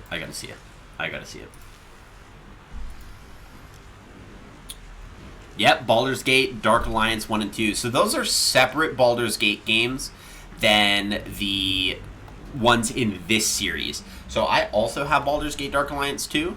But there's actually, it's Baldur's Gate 1, Baldur's Gate 2, Baldur's Gate Shadow of Amn, and then there's a bunch of, I think there's a few others that are tied to this specific storyline.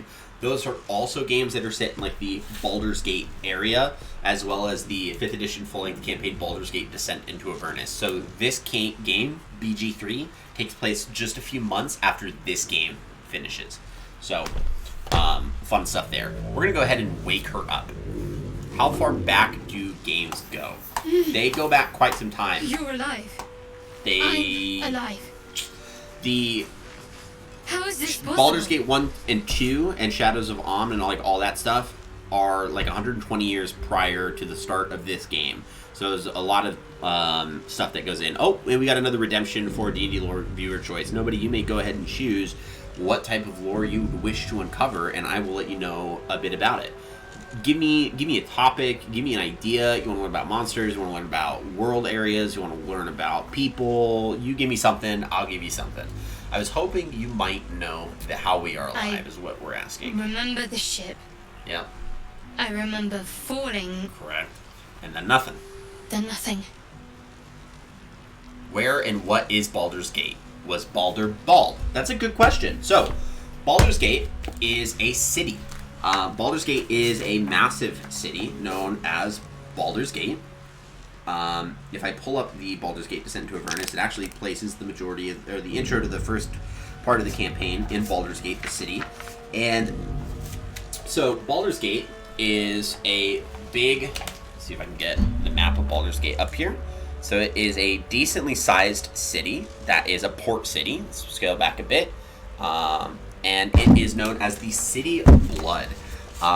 It has a lower city and an upper city and an outer city. So it scales upwards in its height as it continues to raise from its location. It is located along the Shionthar River, which is one of the bigger riverways along the Sword Coast.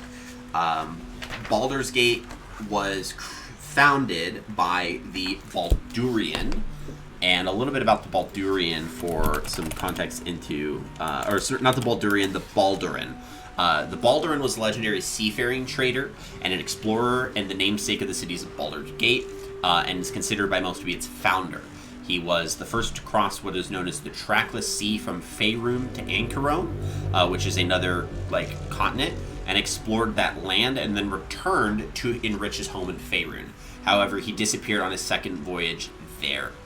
He was nicknamed Baldur, which is he likened enough to use for business until it was commonly taken to just be his name. Trying to see if I can find when Baldur's Gate was officially founded.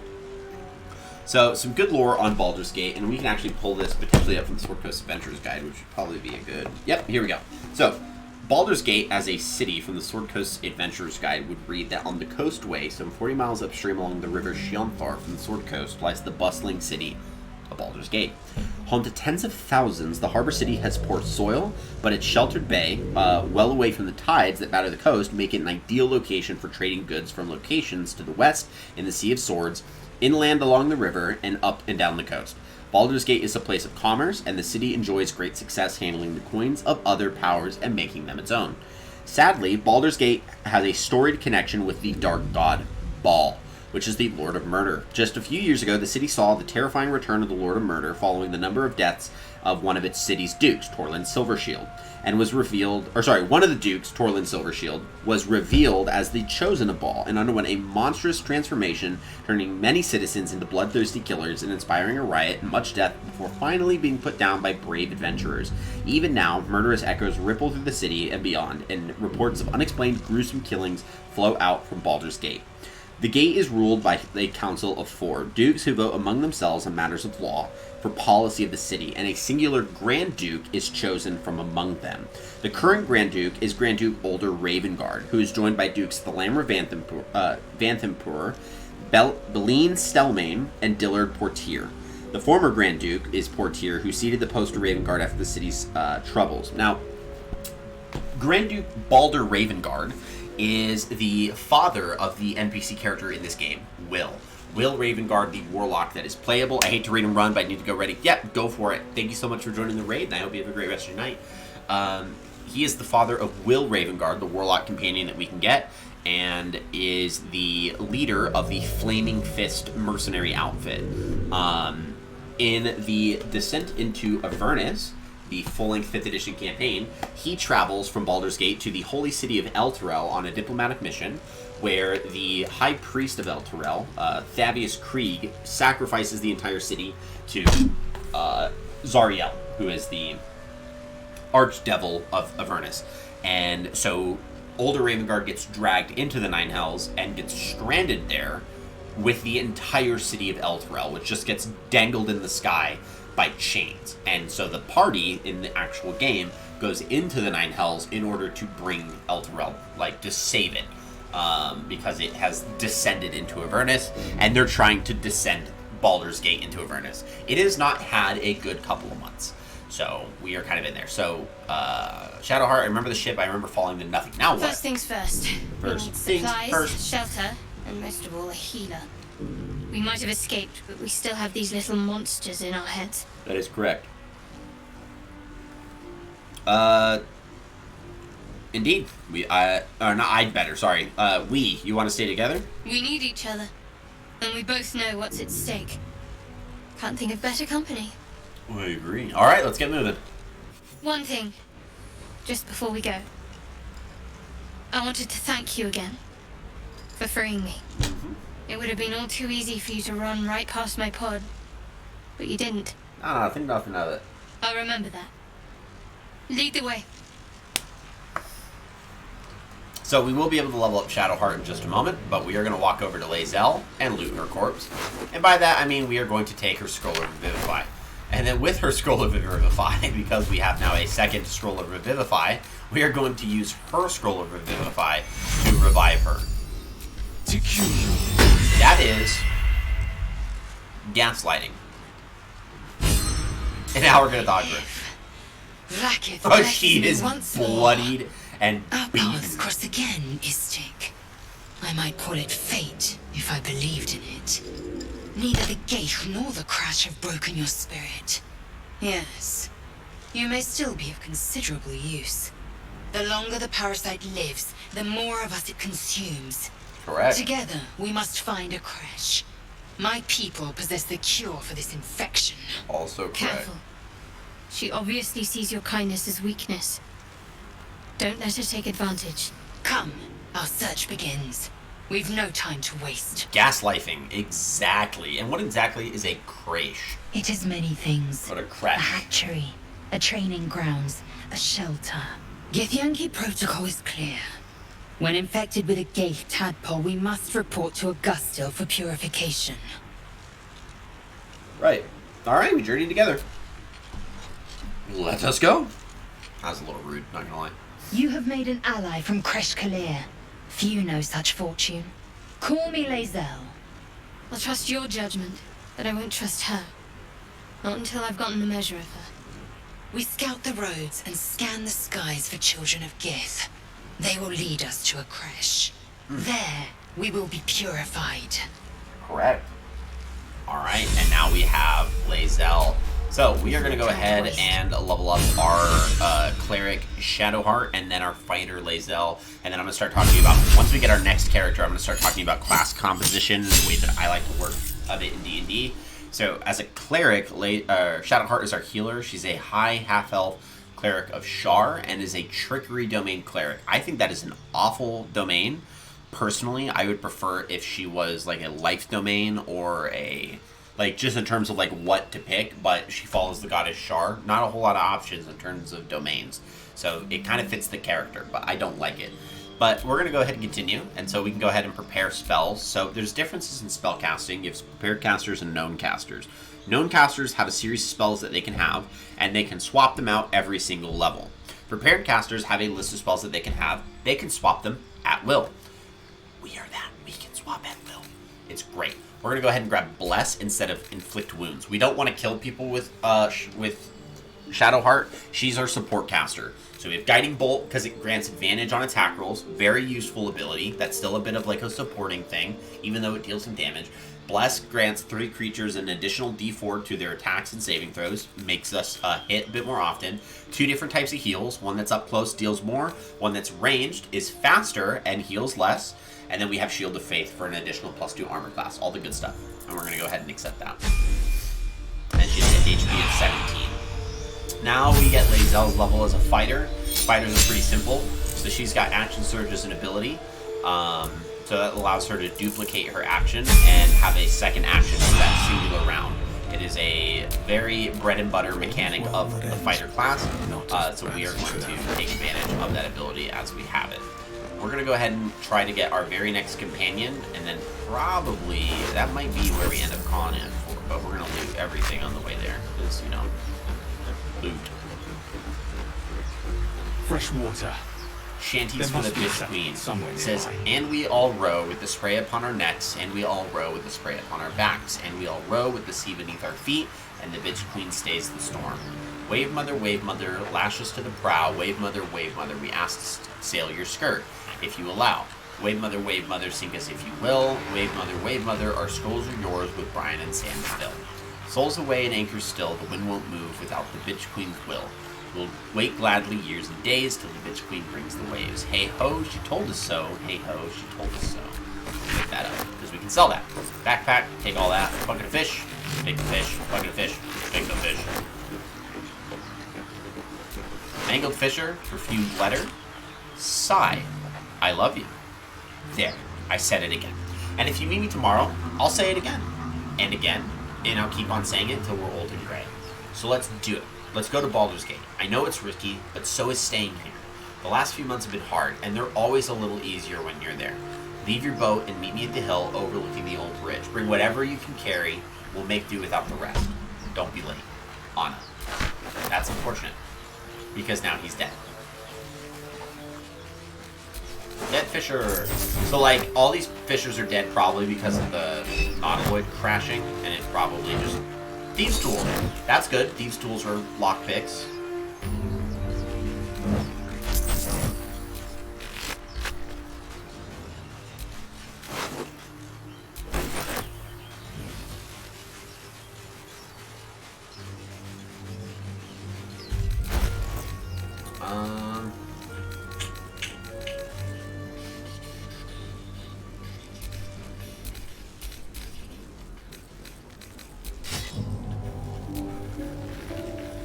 let's go ahead and use that for now. We'll equip our greatsword on him, because there's a reason why I'm doing that. I know I said it was going to give delay Zell, but it's actually going to come into play in just a moment why I'm doing it this way. It'll make a lot more sense in a moment. Those wretched things. So we're probably going to have our paladin hold on to this sword, and that is for a reason. I will explain that reason the minute we get our next character. So just be patient with me. All will make sense.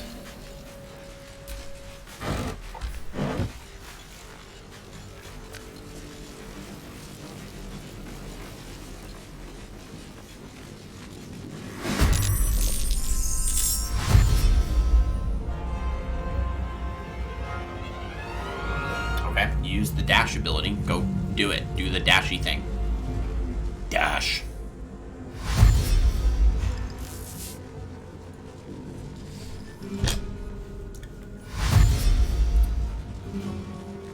So every single round of combat that we have multiple things that we can do. We have an action, a bonus action, movement speed, and then a reaction. And that's for every single round.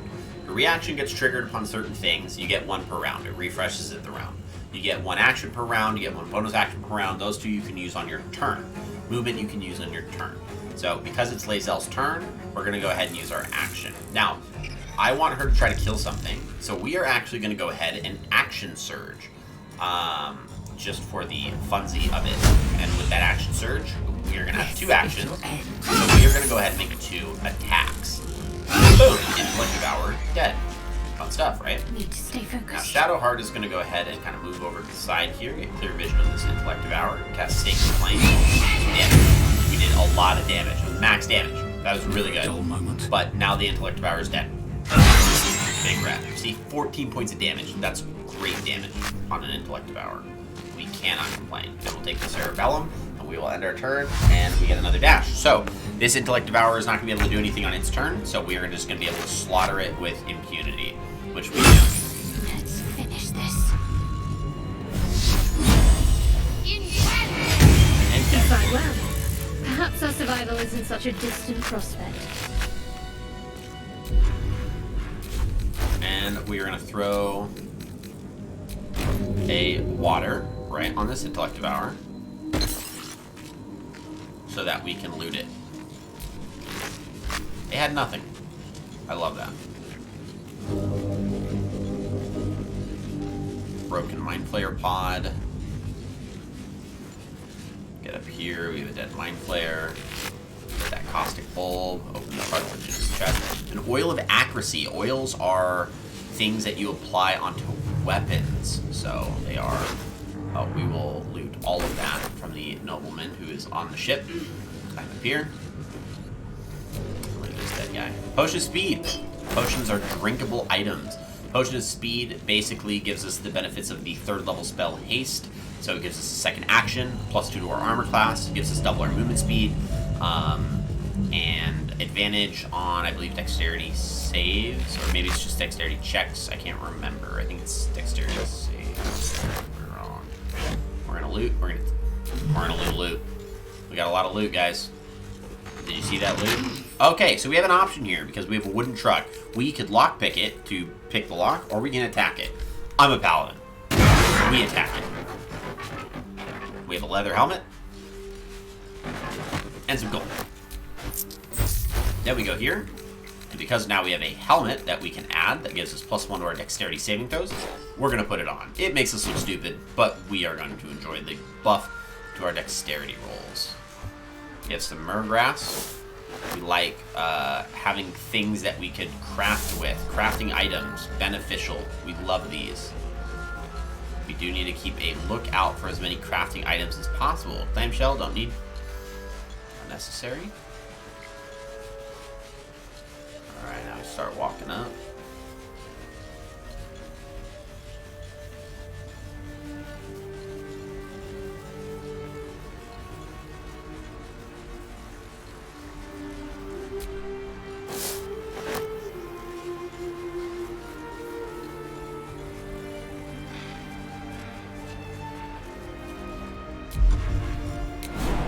Jump down here.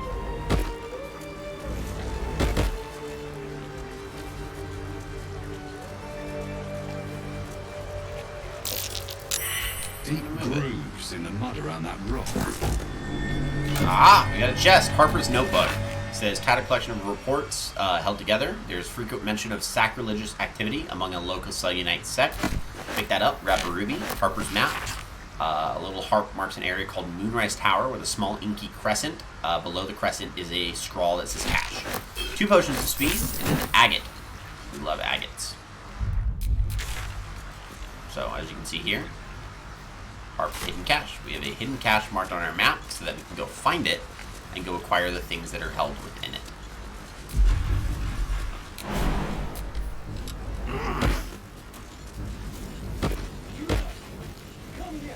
Oh, we got another redemption of D&D lore. Good stuff. Go ahead and give me another question while we meet our next party companion, Astarion. I've got one of those brain things cornered. There, in the grass. You can kill it, can't you? Like you killed the others? Of course I can. Easily. Stand back. There. Can you see it?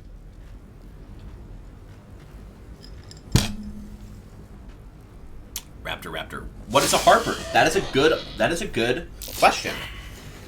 So, the Harpers are a faction within the Sword Coast. So I actually have to go to the faction list here and see if I can find. And you, keep your distance. 123. Okay. No need for this to get messy. Sword Coast Adventures guy. No messes. And so the How Harpers dull. are a I'd faction. much rather So be dripping bards with this in pretty the north boy's of the blood. Dalelands benefit from the existence of the Harpers, which is a legendary society recruiting bards and other independent agents. I saw you on the Also an ship. ad. Okay, I'll hold on to you. Didn't Let me I? know when the ad is over. Nod.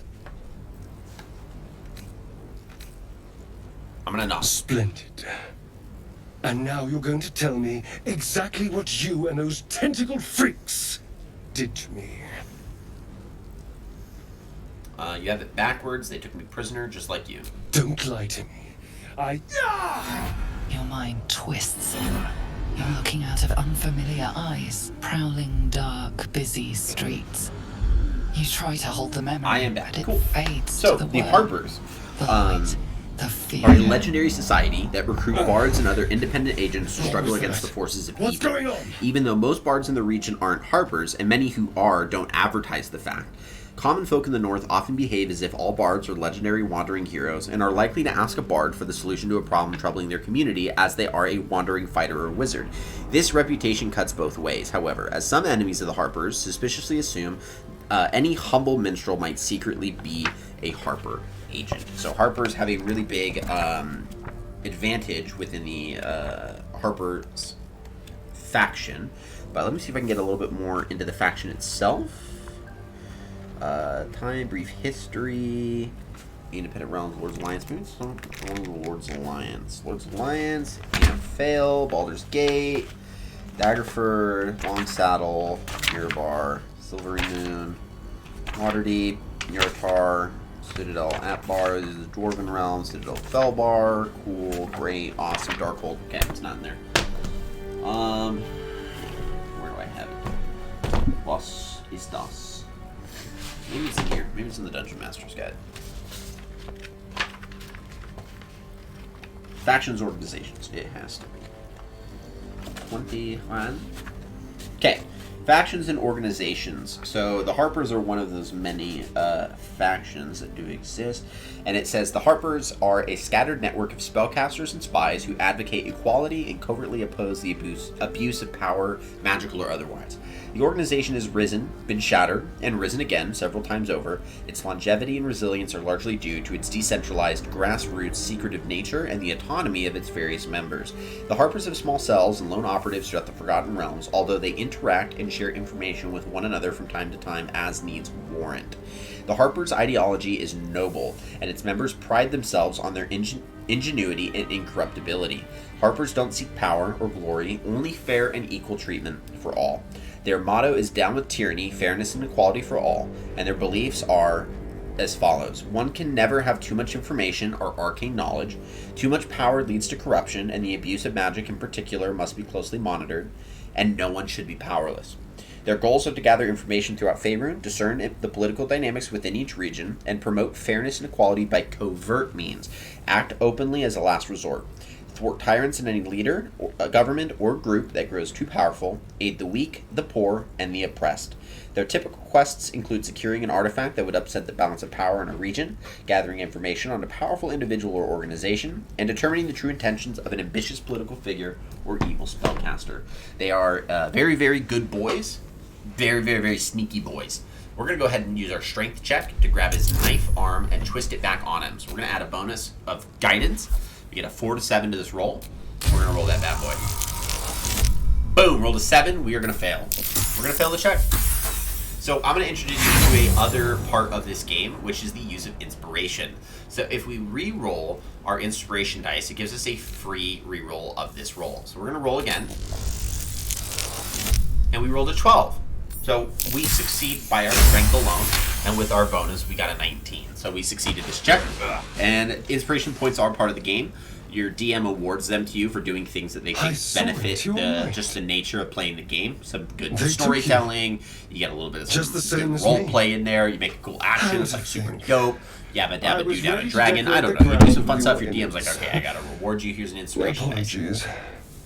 Apology accepted, I might have done the same where the roles were reversed. A kindred spirit. My name's Astarion. I was in Baldur's Gate when those beasts snatched me. Baldurian. Introduce yourself as a Baldurian, too. Is that so? We clearly move in different circles. Clearly, seeing as you're in this fancy little doublet here. Do you know here. anything about these worms? Yes, unfortunately, they will turn us into mind flayers. Turn us into...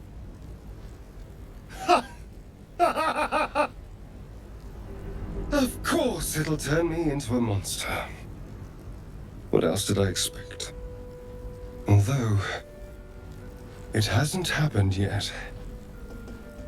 If we can find an expert, someone that can control these things, there might still be time. Control it? We need to get rid of it.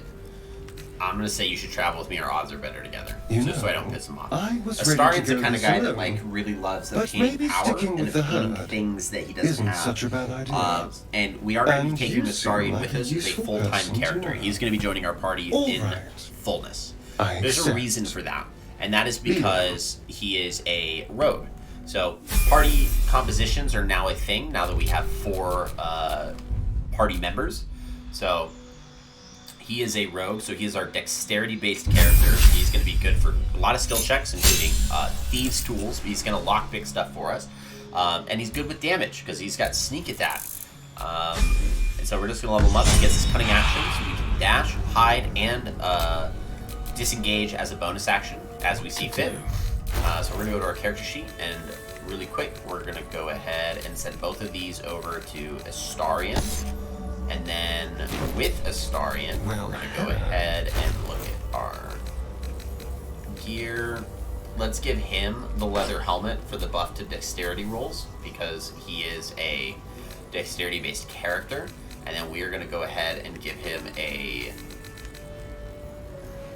We do a dagger. We can do 2 daggers, actually. So we're going to give him a second dagger. Dual-wielding daggers is a typical rogue method. So we're going to go ahead and do just that. And then that is our... my mind. That is our assassin, our roguey rogue.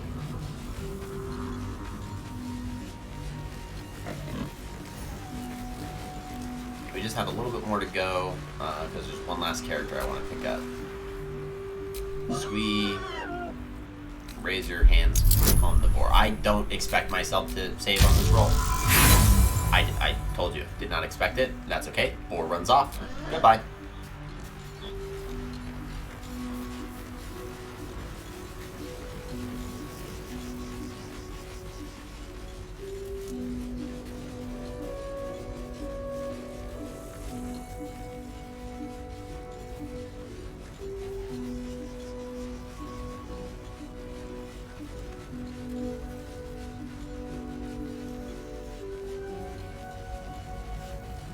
There. The Mind Flayer. And it's hurt. And it's gonna die. That thing's bound to be... You approach the dying monster. This is the thing that abducted abducted you. You could end its life here and now, if only you didn't feel compassion. Compassion. This isn't right. Step You away. can't move, can't think. Thinking is mercifully done for you. So the Mind It will Flayer's be trying a to joy dominate our to mind right serve, now, and we are to gonna, die for you know, it an tell it honor. no. It's possessing your Duh. mind, We tell it forcing you to love it. love it. But Gross. then the feeling slips. The creature's mind seems to focus elsewhere. Take advantage of the lapse, break The free. monster lies We're not going to be able to succeed on an exhausted, intelligence roll. We have an defeated. 8. Its eyes, wet orange pearls, radiate malice. Close those eyes forever. It's a Mind Flayer. This isn't wrong. This isn't wrong. By the way, paladins can do that. It's a Mind Flayer. Death is too good for it. I might not catch the end of your stream, but thank you for the show and the review. Yeah, no problem. Thank you for joining and in on that raid and hopping over. Appreciate it. We'll be back later in the week, so you always feel free to come around. We'd love to have you. We'll be here. We'll be here all week. Just gonna loot some bodies real quick, because there's a couple dudes. By a couple, I mean there's one dude, one Mind Flayer right here. Grab a potion of healing, a void bolt. We're leaving the skull. Don't eat the skull. Dinner's ready. Go eat. Enjoy it. We're gonna drop that skull too. Don't need it. And you're gonna leave a lurk. Thank you so much for the lurk. I appreciate that. Your watch has been relieved, and we hope to see you in the future. Enjoy your reprieve. I don't think there's a chest up there, is there? Is there a chest up here? No. That's right. So we go this way. And that stuff's on fire, so we could go up there, because we could. There's a Harper Dead goblins over thing there. up here. We're gonna take Worth checking these, supplies, maybe. take that, and the goblin bow in the pack, and then we're gonna move up to this little thing up here. Now, this is very important. We're gonna talk to Lae'zel. The Imperious Elf's got the red eyes and pale skin of a white, and I'm not convinced he's any more trustworthy. And you look so unusual, Githyanki, are rare in this part. I expect I am your first. I know of Githyanki, but I've never met one. Of course you haven't. They would have cut you from navel to neck. You are no less alien to me than I am to you. I know of your kind, but I do not often encounter them. Those diminutive scales of yours look like mistakes. Oh, come on now, are they really that bad? You look out of proportion. An oversized lizard with delusions of grandeur. That's No matter. I don't intend to keep my eyes trained on you for longer than necessary. You know much I about Mind understand Flayers? much beyond your comprehension. More to the point, I know the cure for our condition. It is imperative we locate a creche. You do well to observe more and question less. And now we're going to tell her to, I'm sorry, do you know what happens if we don't find a cure? Yes. Yes, we in turn great into detail. a Mind It Flayer. starts with a fever and memory loss. Then you start to hallucinate. Your hair falls out and you bleed from every orifice. Your bones will change form. Your jaw will split to allow room for 4 great tentacles. All skin will turn to gore and be shed to reveal new flesh Lae'zel, underneath. don't make Then you have gaslight you ceased to exist. exactly. We're actually going to be And disbanding Mind her, Flayer is born. and there's a reason for that. So we're going to be sending her back to camp, Loathsome Fate, when I tend to Words avoid, forged and that in is steel. because when it comes to party May your composition, you have to actions be express very the mindful same about the record. classes you take, We must the find my abilities you're kind and be rid of the prioritizing, and the parasite. skills that are It's as simple therefore as with that. that. So The first our symptoms Dragonborn should have Paladin long is a since strength-based started, charisma That caster. is what So puzzles we me. have our strength and charisma handled. And as a fighter, Lae'zel is a strength-based character. We don't need a second strength-based character. We already have one. It's me. So we Yes, are going to be if you disbanding give it no her further to thought. avoid doubling But up on enormous unnecessary neat skills. surprises. We have Bird Astarion, which is our surprises. dexterity-based damage dealer, Besides, DPS, what dexterity-based hasn't class, happened so may leather yet come to armor, light pass. weapons are going to be able to go his way. Ranged weapons, like good bows, go his way.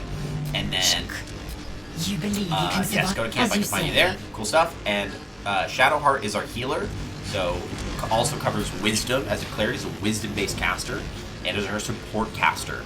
And our final character that we're going to keep in our party full time is this guy. And this is Gale. Gale is a wizard. As a wizard, he is an intelligence-based caster, and we're going to make him want to kill stuff. He is going to be an evocation wizard, and there's a big reason for that. And it is so I can nuke my party with fireballs and it do nothing. So we are making him an evocation wizard, but we have to get him first. There's his hand. A hand? Anyone? Grab the hand and pull. 19. Plus 3 is 22. Plus 4, 20. Or plus 1. I thought it was a 4. Plus 1, 23. Success! We more than tripled it, so we just go pull this dude out. Keep pulling!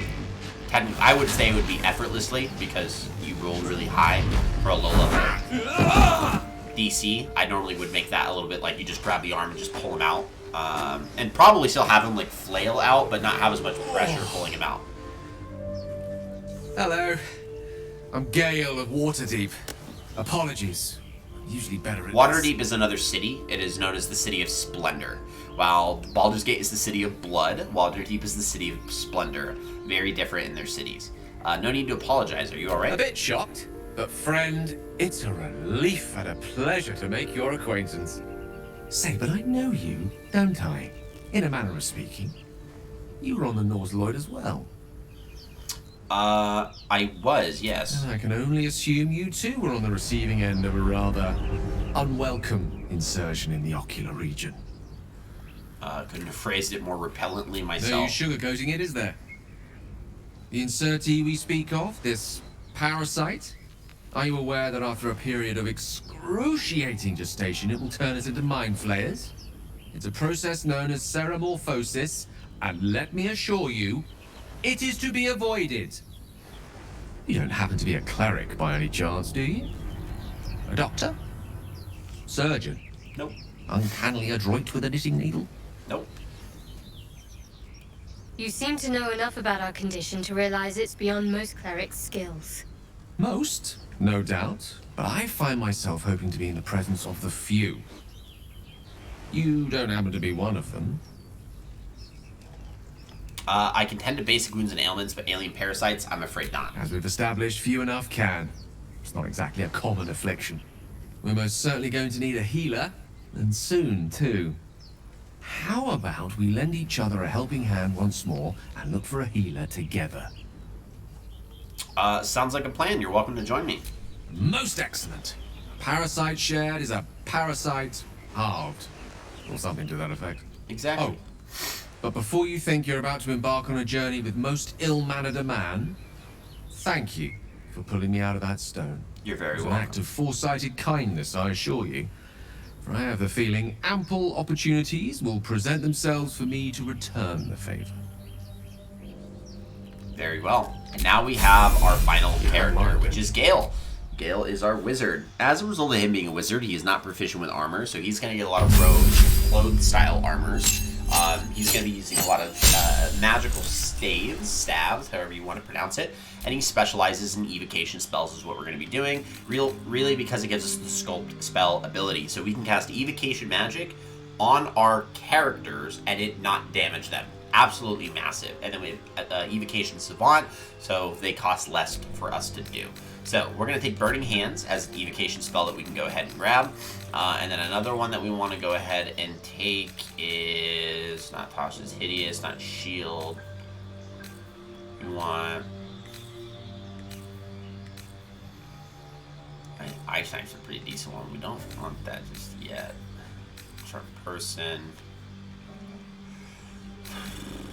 Let's take Shield. Shield's a good defensive spell. And see, so now we have Thunder Wave, Sleep, Witch Bolt, and Grease. We're going to get rid of Thunder Wave and grab Burning Hands. We're going to keep Mage Armor. We're going to keep Sleep, and we're going to keep Witch Bolt, and we're going to keep Grease for now. This is going to be what we do. Mage Armor is also a really good spell defensively. And we cast it at the beginning of our day, and it changes his armor class. So instead of his armor class being 10 plus his dexterity, with Mage Armor becomes 13 plus dexterity. Boom. Now he's got better defensive capabilities. What a G. We've also unlocked a second take. I'm gonna go get this Harper stash up here, because it should just be right up here. And hopefully we can grab it and see if it gives us any unique items to begin our adventure with that might set me a little bit ahead. We're gonna throw this water right here. Good stuff. Be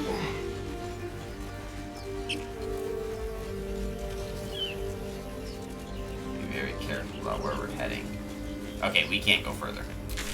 Because if we go further, we have a fight that we gotta deal with. I don't want to deal with that. So we are actually gonna head back up ahead. to the roadside cliff. And we are gonna walk up just to that little space, and that'll probably be where we can comfortably save it.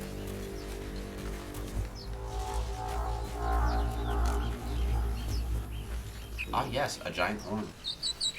How awesome. Aha, a rogue's morsel. Plant. So the recipes that we're unlocking are alchemical recipes. We need to collect a wide variety of different alchemical items to grind them up into things. So we only have one rogue's morsel. We need 3 in order to do anything with it. Something over there. He's digging right there. We need a shovel for that, and we can get that just kind of throughout our what we got here. We're gonna go ahead and do a new save with Valorian. We're gonna change name and just make it Valorian. Done. And save. So that's gonna be our save file for this playthrough. But I think this is gonna be a good place to save it just for now. We did a lot today. We did stream a little bit later than we normally do, and as a result of that, you know, things just went quite well. We'll be back later in the week on Friday. We'll be playing more, and now that we are officially done with like character creation in the prologue, we'll just be jumping into it. We're going to be jumping into the story. We're going to be moving through our characters. We have our character party now. We have a paladin, a wizard, a cleric, and a rogue.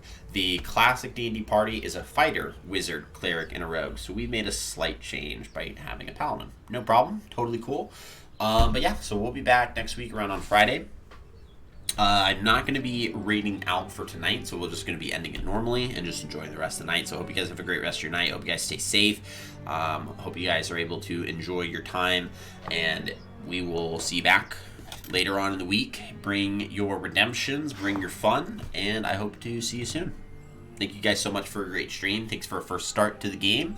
And thanks for a lot of the initial redemptions that we've gotten so far. It's good stuff, and I'm loving the usage. So thank you all for everything. Really appreciate tonight, and I hope you guys have a great rest of your night.